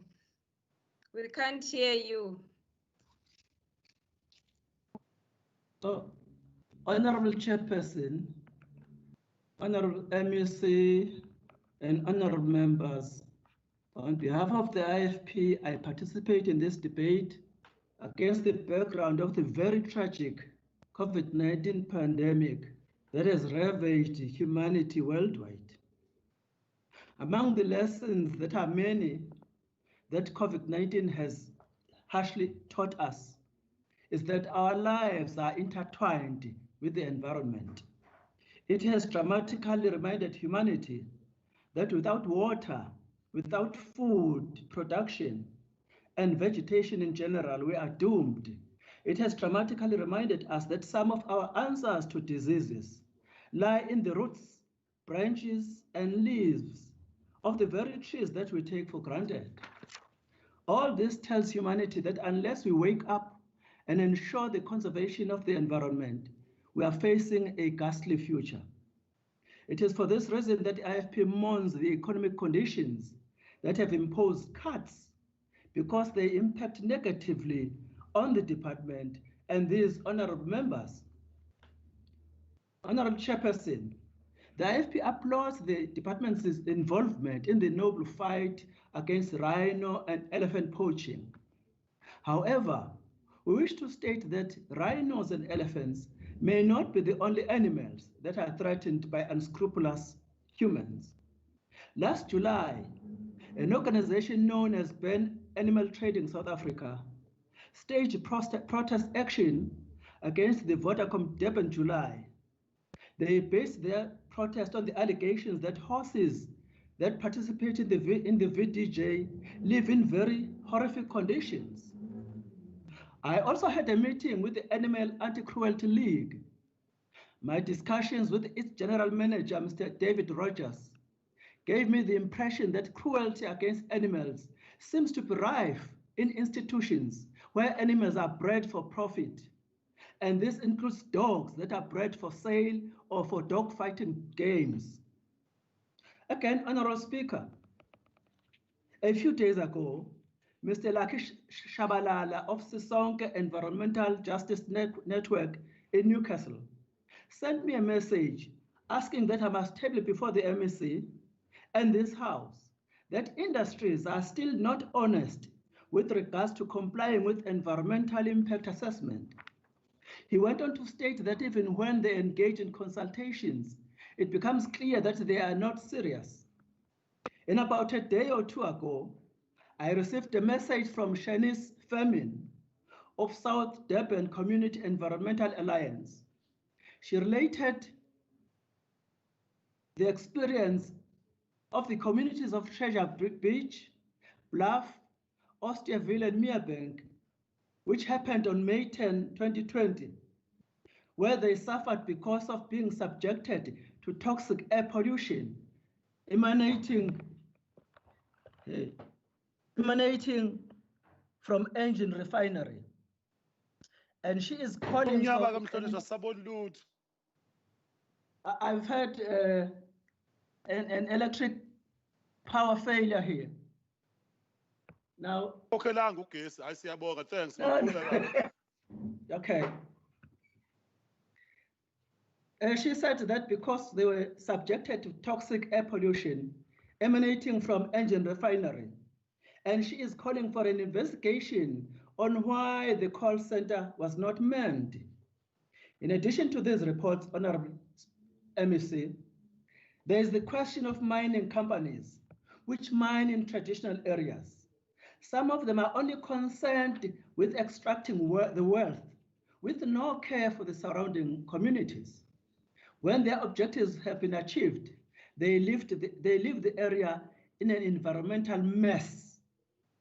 We highlight these issues, Honorable MEC and Honorable Chairperson, because we wish to urge the department and the Environmental Affairs Portfolio Committee, of which I am a member, to get very close to these issues.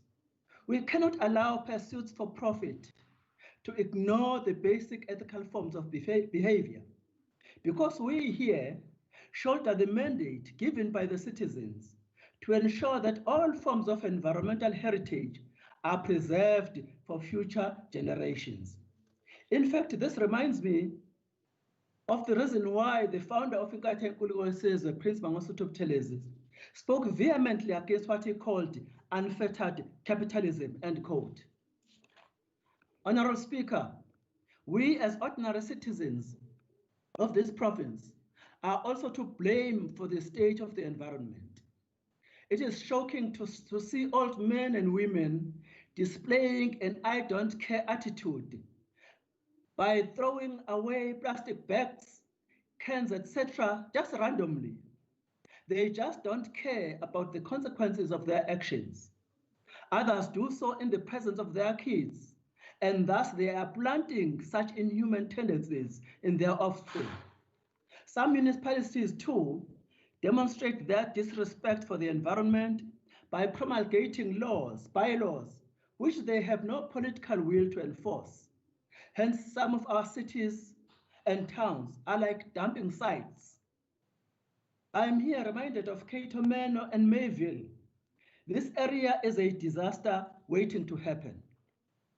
And while on this subject, Honorable Chairperson, we would wish to hear from the MEC, well, not necessarily today, on the issues that Honorable Ntombela touched on, Willowton factory, as well as Umdloti River pollution, maybe when we meet at a portfolio committee level. We must urgently intensify and escalate campaigns to instill in our people respect for the environment. Above that, the department must intensify engagements with municipalities and urge them to prioritize environmental conservation programs. And indeed, there must be no shying away from using the carrot and stick approach, if needs be. I say, Honorable Chairperson, let us all fight to rid KwaZulu-Natal of all threats to the natural beauty that we received as a gift from God. If we do not do so, Armageddon is staring us in the face. I thank you.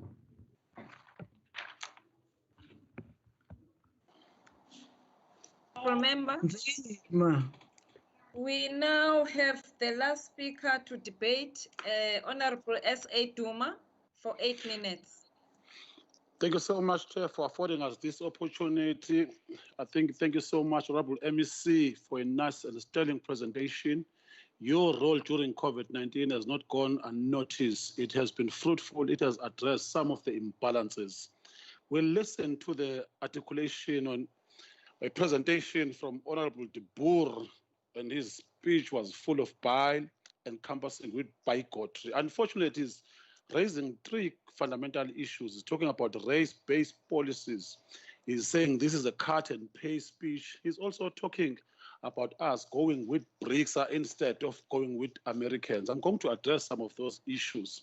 I'm just going to highlight this issue, Chair, so that you'll understand where we come from. Honorable De Boer, for the record, apartheid was legal at some point in South Africa and was supported by your forefathers, including Helen Zille in the fallen years. She said that there was nothing wrong because there were some infrastructure developed by the apartheid.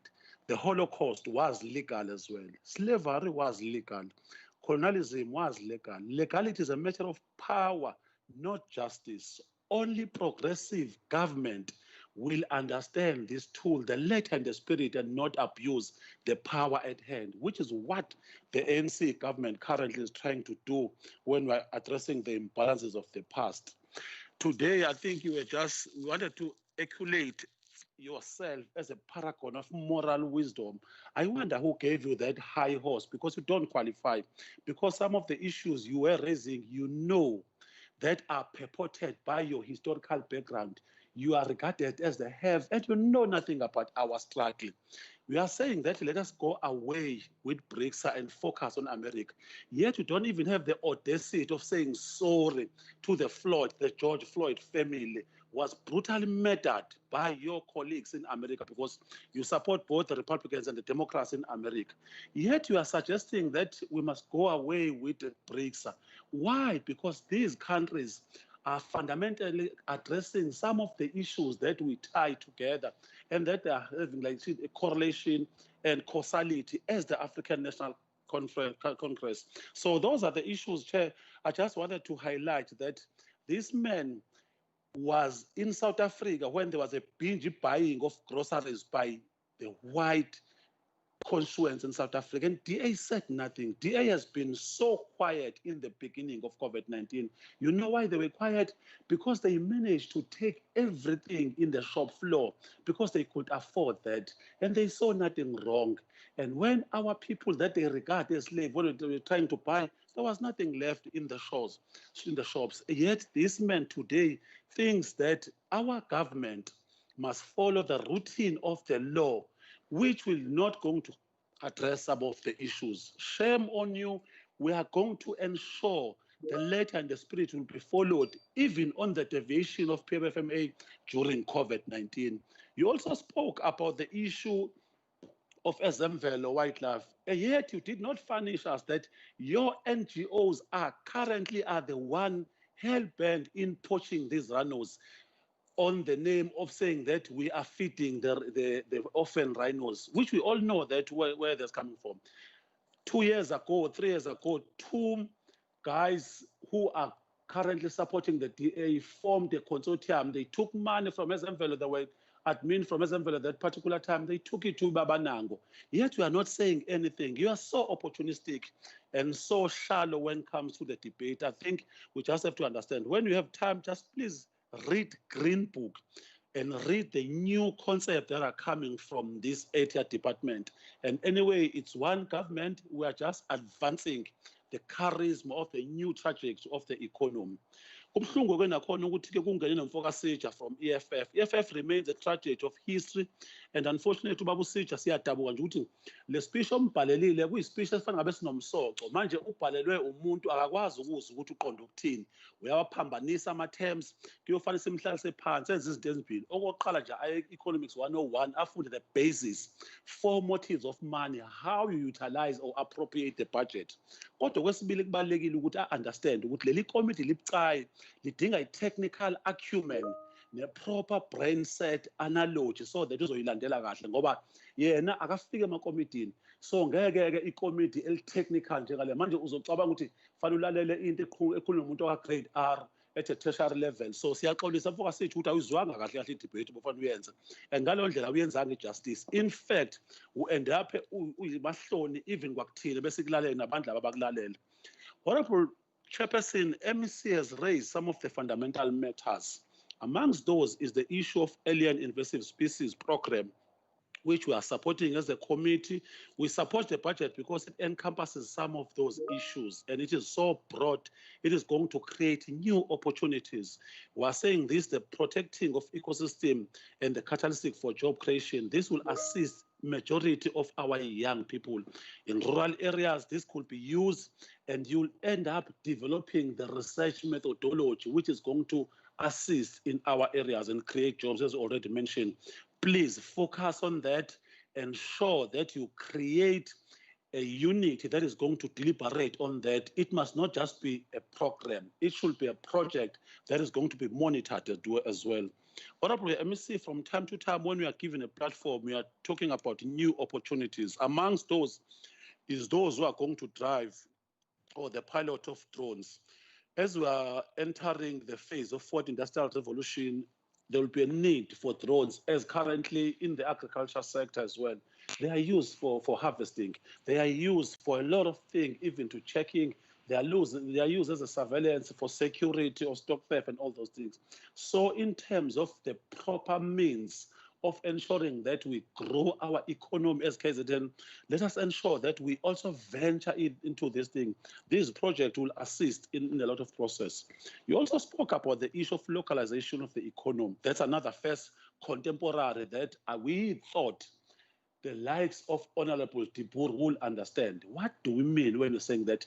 Let us create a local biased economy where manufacturing, he spoke about the issue of Brazil dumping chicken. Honorable Tsele, fortunately, has dealt thoroughly and lambasted him on that shallow understanding.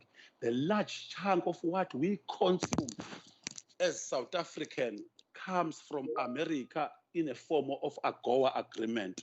If you don't understand that, it means that you don't even, in fact, you don't qualify to listen or advance any argument or the solution, because the reality is that in America, when they dump, it means there are two things.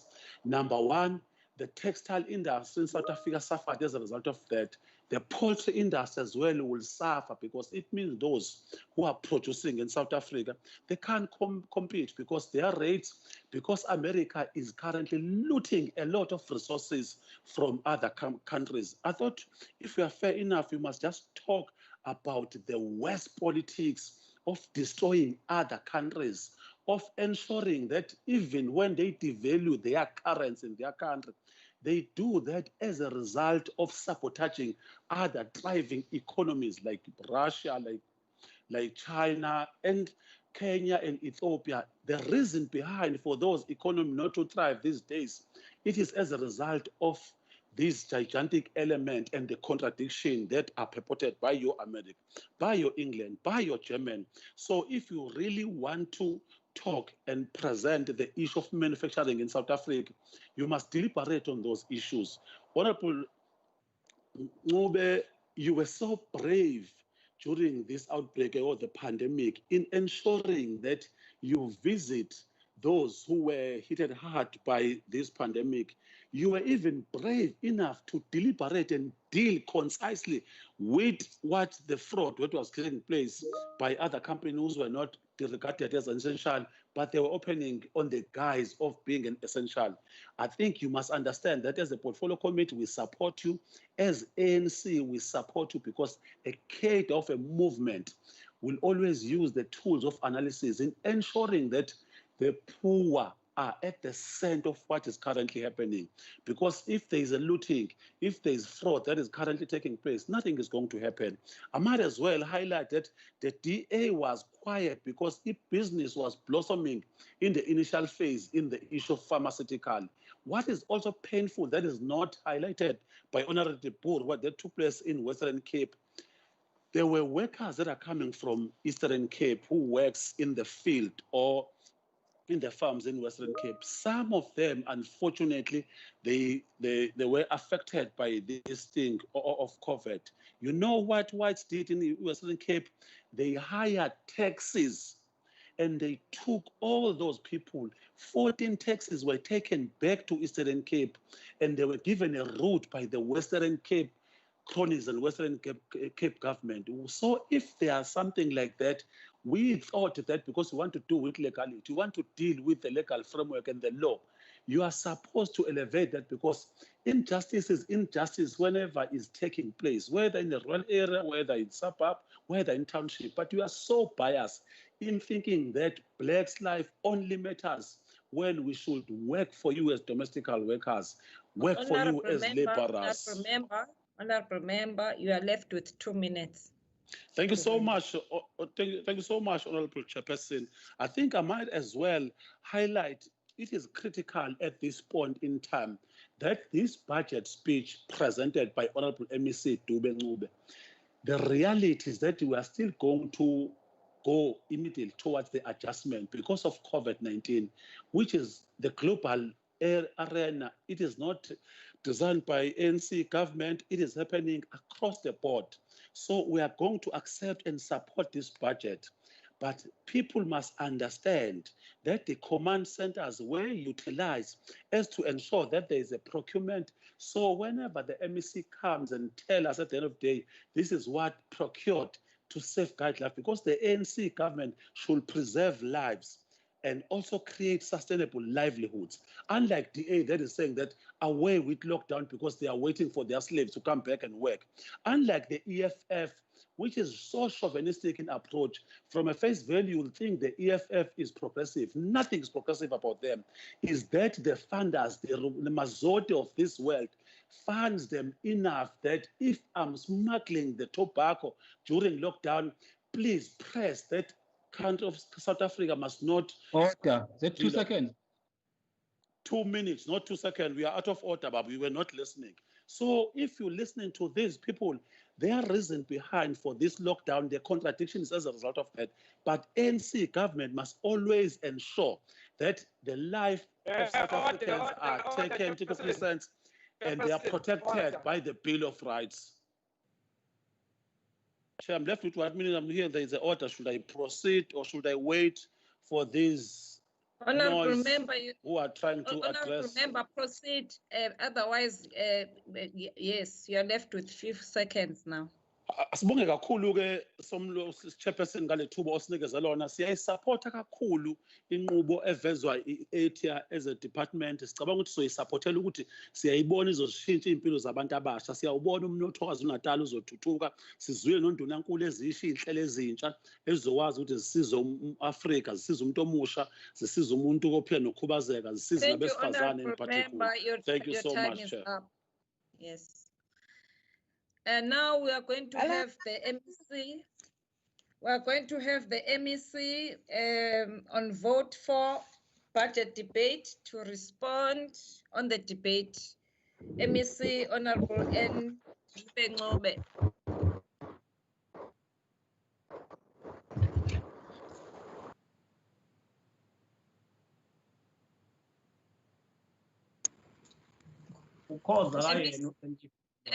MEC.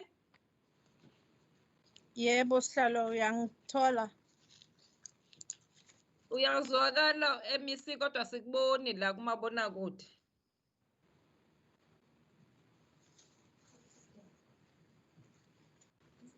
Awungiboni Sihlalo. You must unmute your camera. Uyavela Sihlalo, siyambona. Oh, niyambona nini? Yebo. Yes. Sambona. Muhle. Muhle. Ayikhohloka. Ufuna ngomuhle manje phuma zwakala hambe ubheka be-DA yabakho la ungalokhu ukhuluma. Awubonakali MEC. No, the MEC is visible. Okay, let me do this other one. Sort your camera MEC before you start. Uyavela, Okay. speak uyavela. We can see her. Okay, are you okay now?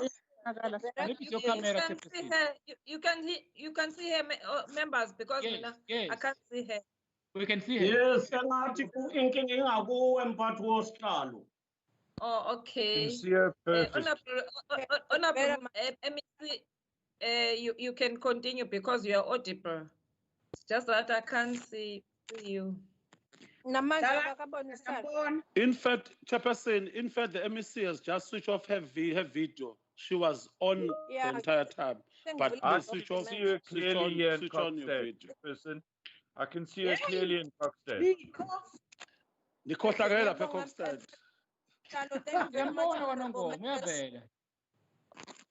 Honorable members, thank you very much for the contributions. I wish to thank very much for all your contributions, Honorable Premier, Honorable Speaker, all the honorable members that have contributed today, my chairpersons, both Honorable Mshengu and Honorable Ngumalo, and all the honorable members of the committees.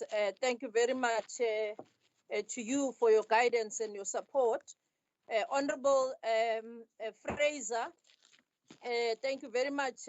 I wouldn't have said it better for all the work that the committee also has been supportive to the department in ensuring that really from the time when we were trying to rid our communities of the people that are selling dirty and rotten food to our communities, working together with you and the committee, to the people that are not supposed to be trading in our areas. We have been working very hard together with the committee. Honorable Kunene, thank you very much again for your contribution. And indeed, you are correct that the tourism industry has been hardest hit. You will remember that we were the first one, in fact, in the country to be hardest hit by having to cancel the World Football Summit, having to cancel the tourism Indaba, and many other international events that had to be cancelled. And indeed, I'm impressed that you have been following the work led by the Command Council of Honorable Zikalala from the establishment of the one-stop shop to the work that we have been doing with the Rasset, picking up food all over. And I want to say, Honorable Kunene, that the food that the trucks have been picking from the people, the farmers, in the main, Siglanda, Kuma farmers, Lawa, angathathi ntweni, and besikulanda kuzona zonke indawo lapha KwaZulu-Natal, noma ngabe umfama unamakabishi awu 300 noba u200 siyawalanda, noba ngabe unobhontshisi, noba ngabe unamazambane, noba ngabe unetamatisi siyakulanda, noba ngabe ukuphi nendawo sikulande koShowe, sakulanda koNongoma, sakulanda koMkhanyakude, sakulanda eLembe, sakulanda kuzona zonke indawo kwiprovince yethu. I do agree as well that from the identified districts that initially had the trucks, the province need to now move on with the DDAs and ensuring that we support all the DDAs with the trucks, so that at least in the whole of KwaZulu-Natal, all our DDAs do have the trucks to move the goods around in all the areas. I'm glad as well that you are a witness to our Black Industrialist Program, or Honorable Kunene, and indeed the gaming and betting. Yes, we are transforming this industry and this sector. You will be getting very soon to see the work that is being done in transforming this industry. The rationalization of public entities, this work is very advanced. In fact, the committees should be getting even the draft bills very soon, should be coming around because they have been through cabinet, and they are the way the last time with the state law advisors. So they should, some of these should find its way to the legislature. The public entities, as stated in the budget speech, we are strengthening our oversight of the public entities, and the entities are also assisted to generate the revenue for the province. And we should see really the work, there's a really good work that is being done by the entities under a very able leadership of some of the boards, and we are really impressed. The EPWP, Honorable Kunene, had spent 100% of its money for the 1920 financial year. Honorable Debur, I think honorable members have really tried to address the issues from the inflation of the prices that you spoke about. And I think the interesting point that you might want to look at, Oguti, who are the owners of those shops that have been inflating the prices, so that then we can see what the point that Honorable Duma was making just now, which is a very important point for us to really take a note. As Mvelo, yes, they are experiencing challenges as during this point of the lockdown, and they are working very hard to stabilize their own finances, in ensuring as well that they still continue in supporting the communities around the parks, because you would know that imphakathi le eyakhele indawo lapho khona iziqiwi iphila kakhulukazi ngalezi indawo zamapaki neziqiwi, njengoba iziqiwi nje zivaliwe izivakashi zingahambi, imphakathi yalaphaya ikhahlamezeke kakhulu.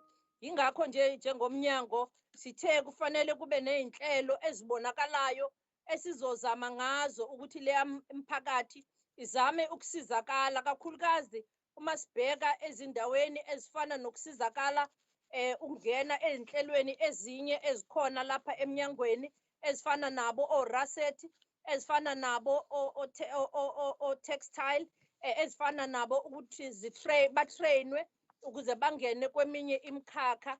I-diversification, Honorable Debur, of sugar is very important to us, and it's something that we are going to soldier on, and you are going to see it continuing. So as the cannabis, we are very advanced as this province in the cannabis, as we indicated in our speech, which we've set up through the MKI Institute of High Research. There is a fully fledged unit now, and we have already, working with SAMPRA, sent 32 of the support to SMMEs emphakathini yethu ukuthi sibasize ukuthi ba-applyele ama-licenses kuze abantu bakithi nabo bangene kule mboni bakwazi nabo ukuthi bazakhele ezabo imboni babe ngosomabhizinisi bahwebe namabhizinisi amakhulu nawaphesheya kwezilwandle. Kuyeke ukuthi le mboni yakwa-cannabis kube ngeyabantu abadla izambane likapondwe bodwa. Cha impela Honorable Duma ngiyavumelana nawe, Honorable Seja, hayi impela ngiyafisa ukuthi nami ngabe bengikhona ukuthi bengizomsiza ukuthi akwazi ukufunda lokho ebekubhaliwe kuze sikwazi ukuthi sixhumane naye sizwane ukuthi sibone ukuthi kukuphi lapho esingasizana khona. Kodwa siyafisa ukubonga ku-Honorable Zuma for also highlighting the work that is being done by our public entities, but also sharpening the work that we also still need to do as the department in working with our public entities. Honorable Sibidla, I wouldn't have said it better. The issue relating to our sustainable living, the fact that we as humans are the one who are destroying the environment, and in fact, we only forget that the environment can live without us, but we cannot live without the environment. So it is very important that we look after our environment so that we are able to live in many years, but also, as you correctly said, that the money that is being used to take care of the environment should be looking forward, but also should be looking at sustainable programs that are aimed at sustaining our rivers, but also sustaining our biodiversity. I couldn't agree with you more, as well as you indicated that our dams and rivers are already showing distress, and we are correct as well. We already see ama-mask asegcwele amanye emfuleni, amanye sesiwabona esegcwele nasolwandle. Sesizawubona ofishi bethu sebeqala manje nabo ukuthi bagqoka ama-mask ngenxa yokuthi asinakekeli imvelo. Okubaluleke kakhulu ukuthi kufanele sinakekele ngempela imvelo njengabantu abaphila kwimvelo yethu. Honorable members, Rajbansi, thank you very much, Madam, for your contribution. We have taken note of the issue that the companies should use their CSIs in assisting the communities, and the fact that they should lend a hand with the people making the mask. Honorable Ntombela, we also wish to thank you for your contribution. The fact that the effective and efficient use of the environment, as well as the issue of the mines, we have taken serious note of those contributions that you have made in your debate.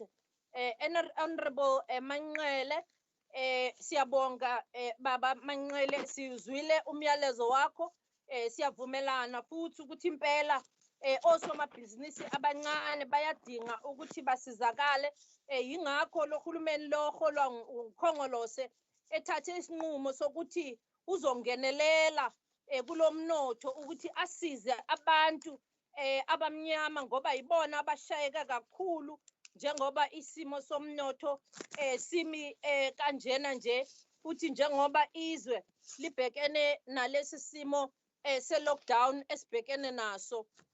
Honorable De Boer, the budget is not defunct and the budget is not a cut and paste. Manje, the problem that I have with your debate, as other honorable members have said, is that you contradicting yourself by saying the budget is defunct, but also continuing to debate what is on the defunct budget. What I wish to point to you is that the budget spoke about the black industrialists under the KZN Growth Fund. The budget spoke about the enterprise development, microfinancing. The budget also spoke about the disbursement to enterprise, to various emerging entrepreneurs in various districts. Okuyinto engicabanga ukuthi iyona honorable Cele akhulume ngayo kakhulu ngesikhathi ebeka umbono wakhe lapha kwi-budget debate yokuthi abantu abasha yibona ngempela kanye nabantu besifazane yibona ngempela lo hulumeni kaKhongolose ababeke phambili ekutheni kufanele uhulumeni abafukule ukuze umnotho ukwazi ukusimama uma ngabe abantu besifazane nabantu abasha kufanele basimame. We are very cognizant and we are very serious about the informal economy, but also we are very cognizant of the fact that the informal economy needs to be formalized in line with the international guidelines. This is why we have taken this conscious decision of investing to our communities, but also investing to entrepreneurs as well as innovation in many of our communities and many of our SMMEs. I also wish to draw your attention, honorable members, to various initiatives that we spoke about regarding the SMMEs. Honorable Cele also spoke about this ukuthi asifuni ukuthi umnotho wasemalokishini waziwe njengomnotho omncane umnotho ongayindawo umnotho wama-survivalists. That is why in my speech as well I did speak about the fact that we don't want to see our people just being condemned to those small lanyana spaza shops. We want to see those spaza shops now graduating to being big spaza shops, but also to being big general dealers and also to being big retail dealer shops. This is why we have taken a conscious decision that we will be supporting those spaza shops to extend themselves so that they can put even more stock. They will also be supported financially so that they can buy more stock and be able even to have a stock to support even those SASSA grant beneficiaries who are going to be utilizing those spaza shops. And that is not a cut and paste, Honorable De Boer, and you've never seen such an initiative before. The economy that we are talking about, it's a new economy, as the Premier clearly articulated, that we are not talking about regurgitating the economy of those that were there before, but we are talking about an economy that is revamped from the catastrophe le esibona njengamanje to the economy of abantu bakithi abakwaziyo ukuzenzela, abadinga nje ukuthi uhulumeni ababambe ngesandla, abaxhase, abese bayakwazi ukuthi bazisukumele, bazimele, bakwazi ukuthi bazenzele.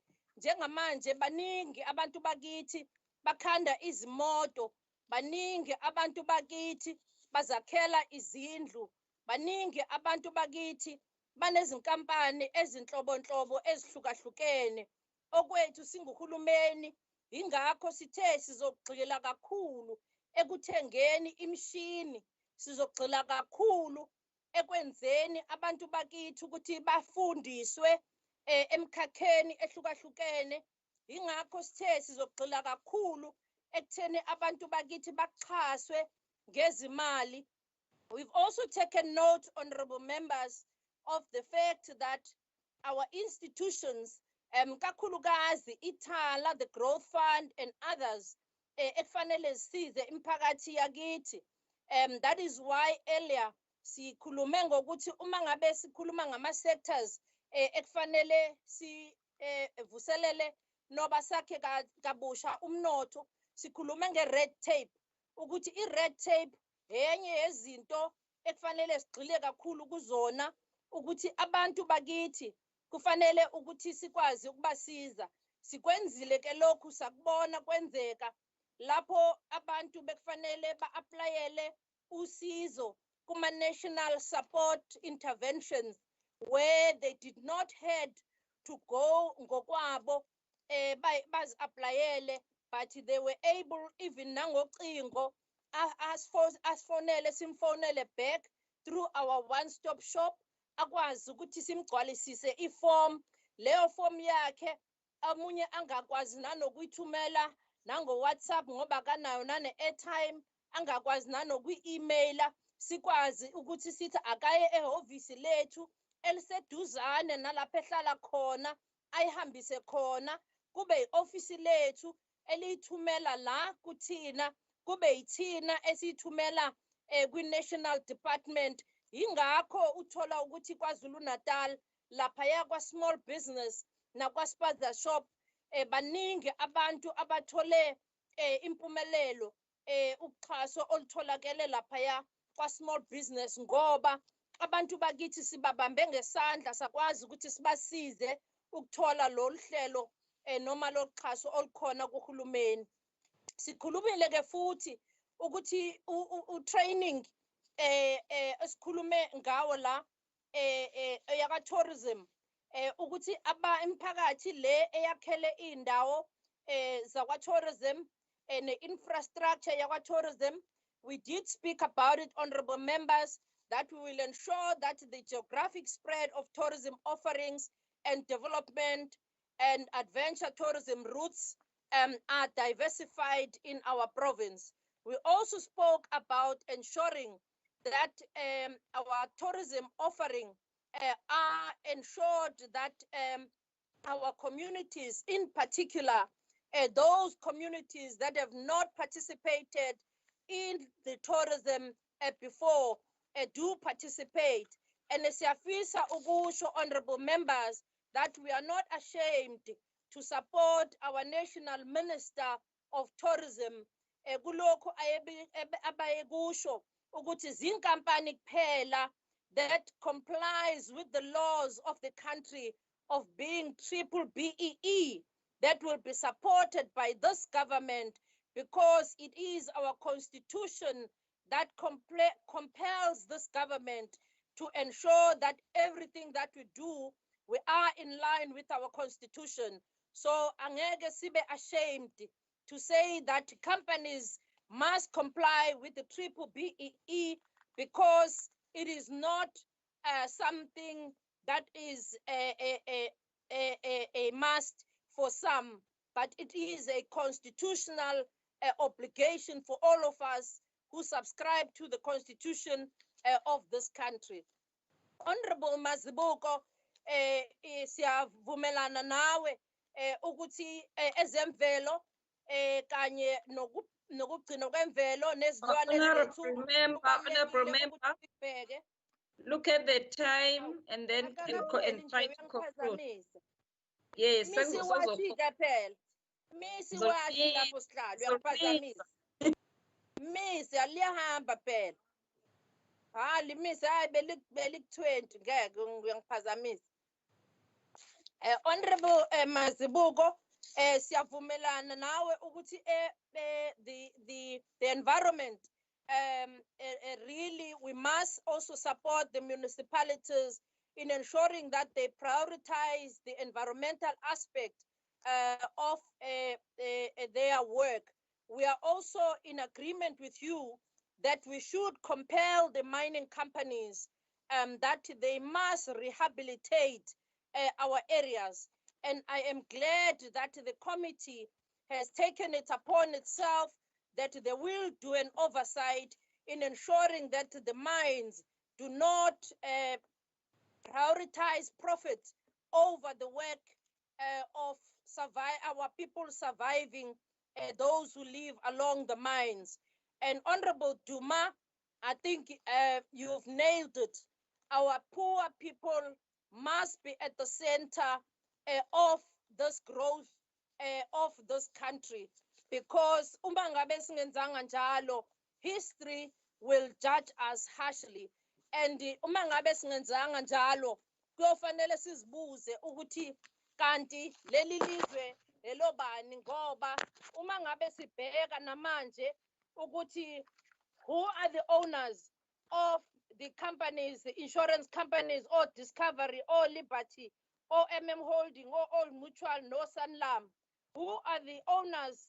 About Unilever, about Nestle, about Tiger Brands, about Pioneer Foods, about Coca-Cola, about Albany. Honorable MEC, please conclude. Your time is up. You'll be clearly knowing ukuthi akukho noyedwa your time is up, honorable member. Yingakho kubalekile ukuthi sivumelane ukuthi isikhathi now lesi sokuthi abantu bakithi bangabe besabheka emuva, babambisane nalohulumeni kaKhongolose ukuthi umnotho ubuyele ezandleni zabantu. Siyabonga Khuzeni ne-command structure ne-cabinet yakho yonke noKhongolose ukuthi ukwazi abantu bakithi bakwaZulu-Natal ukuthi amathemba wabo wonke bewabeke ezandleni zakaKhongolose, ebese singababekeli phansi. Siyabonga kakhulu mphathi sihlalo. Thank you very much to all of you honorable members. Thank you. Siyabonga kakhulu MEC.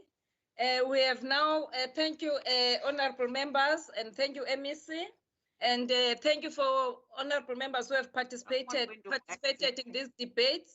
We have now come to the end of the debate of vote 4. The meeting is now adjourned until tomorrow at 2 o'clock.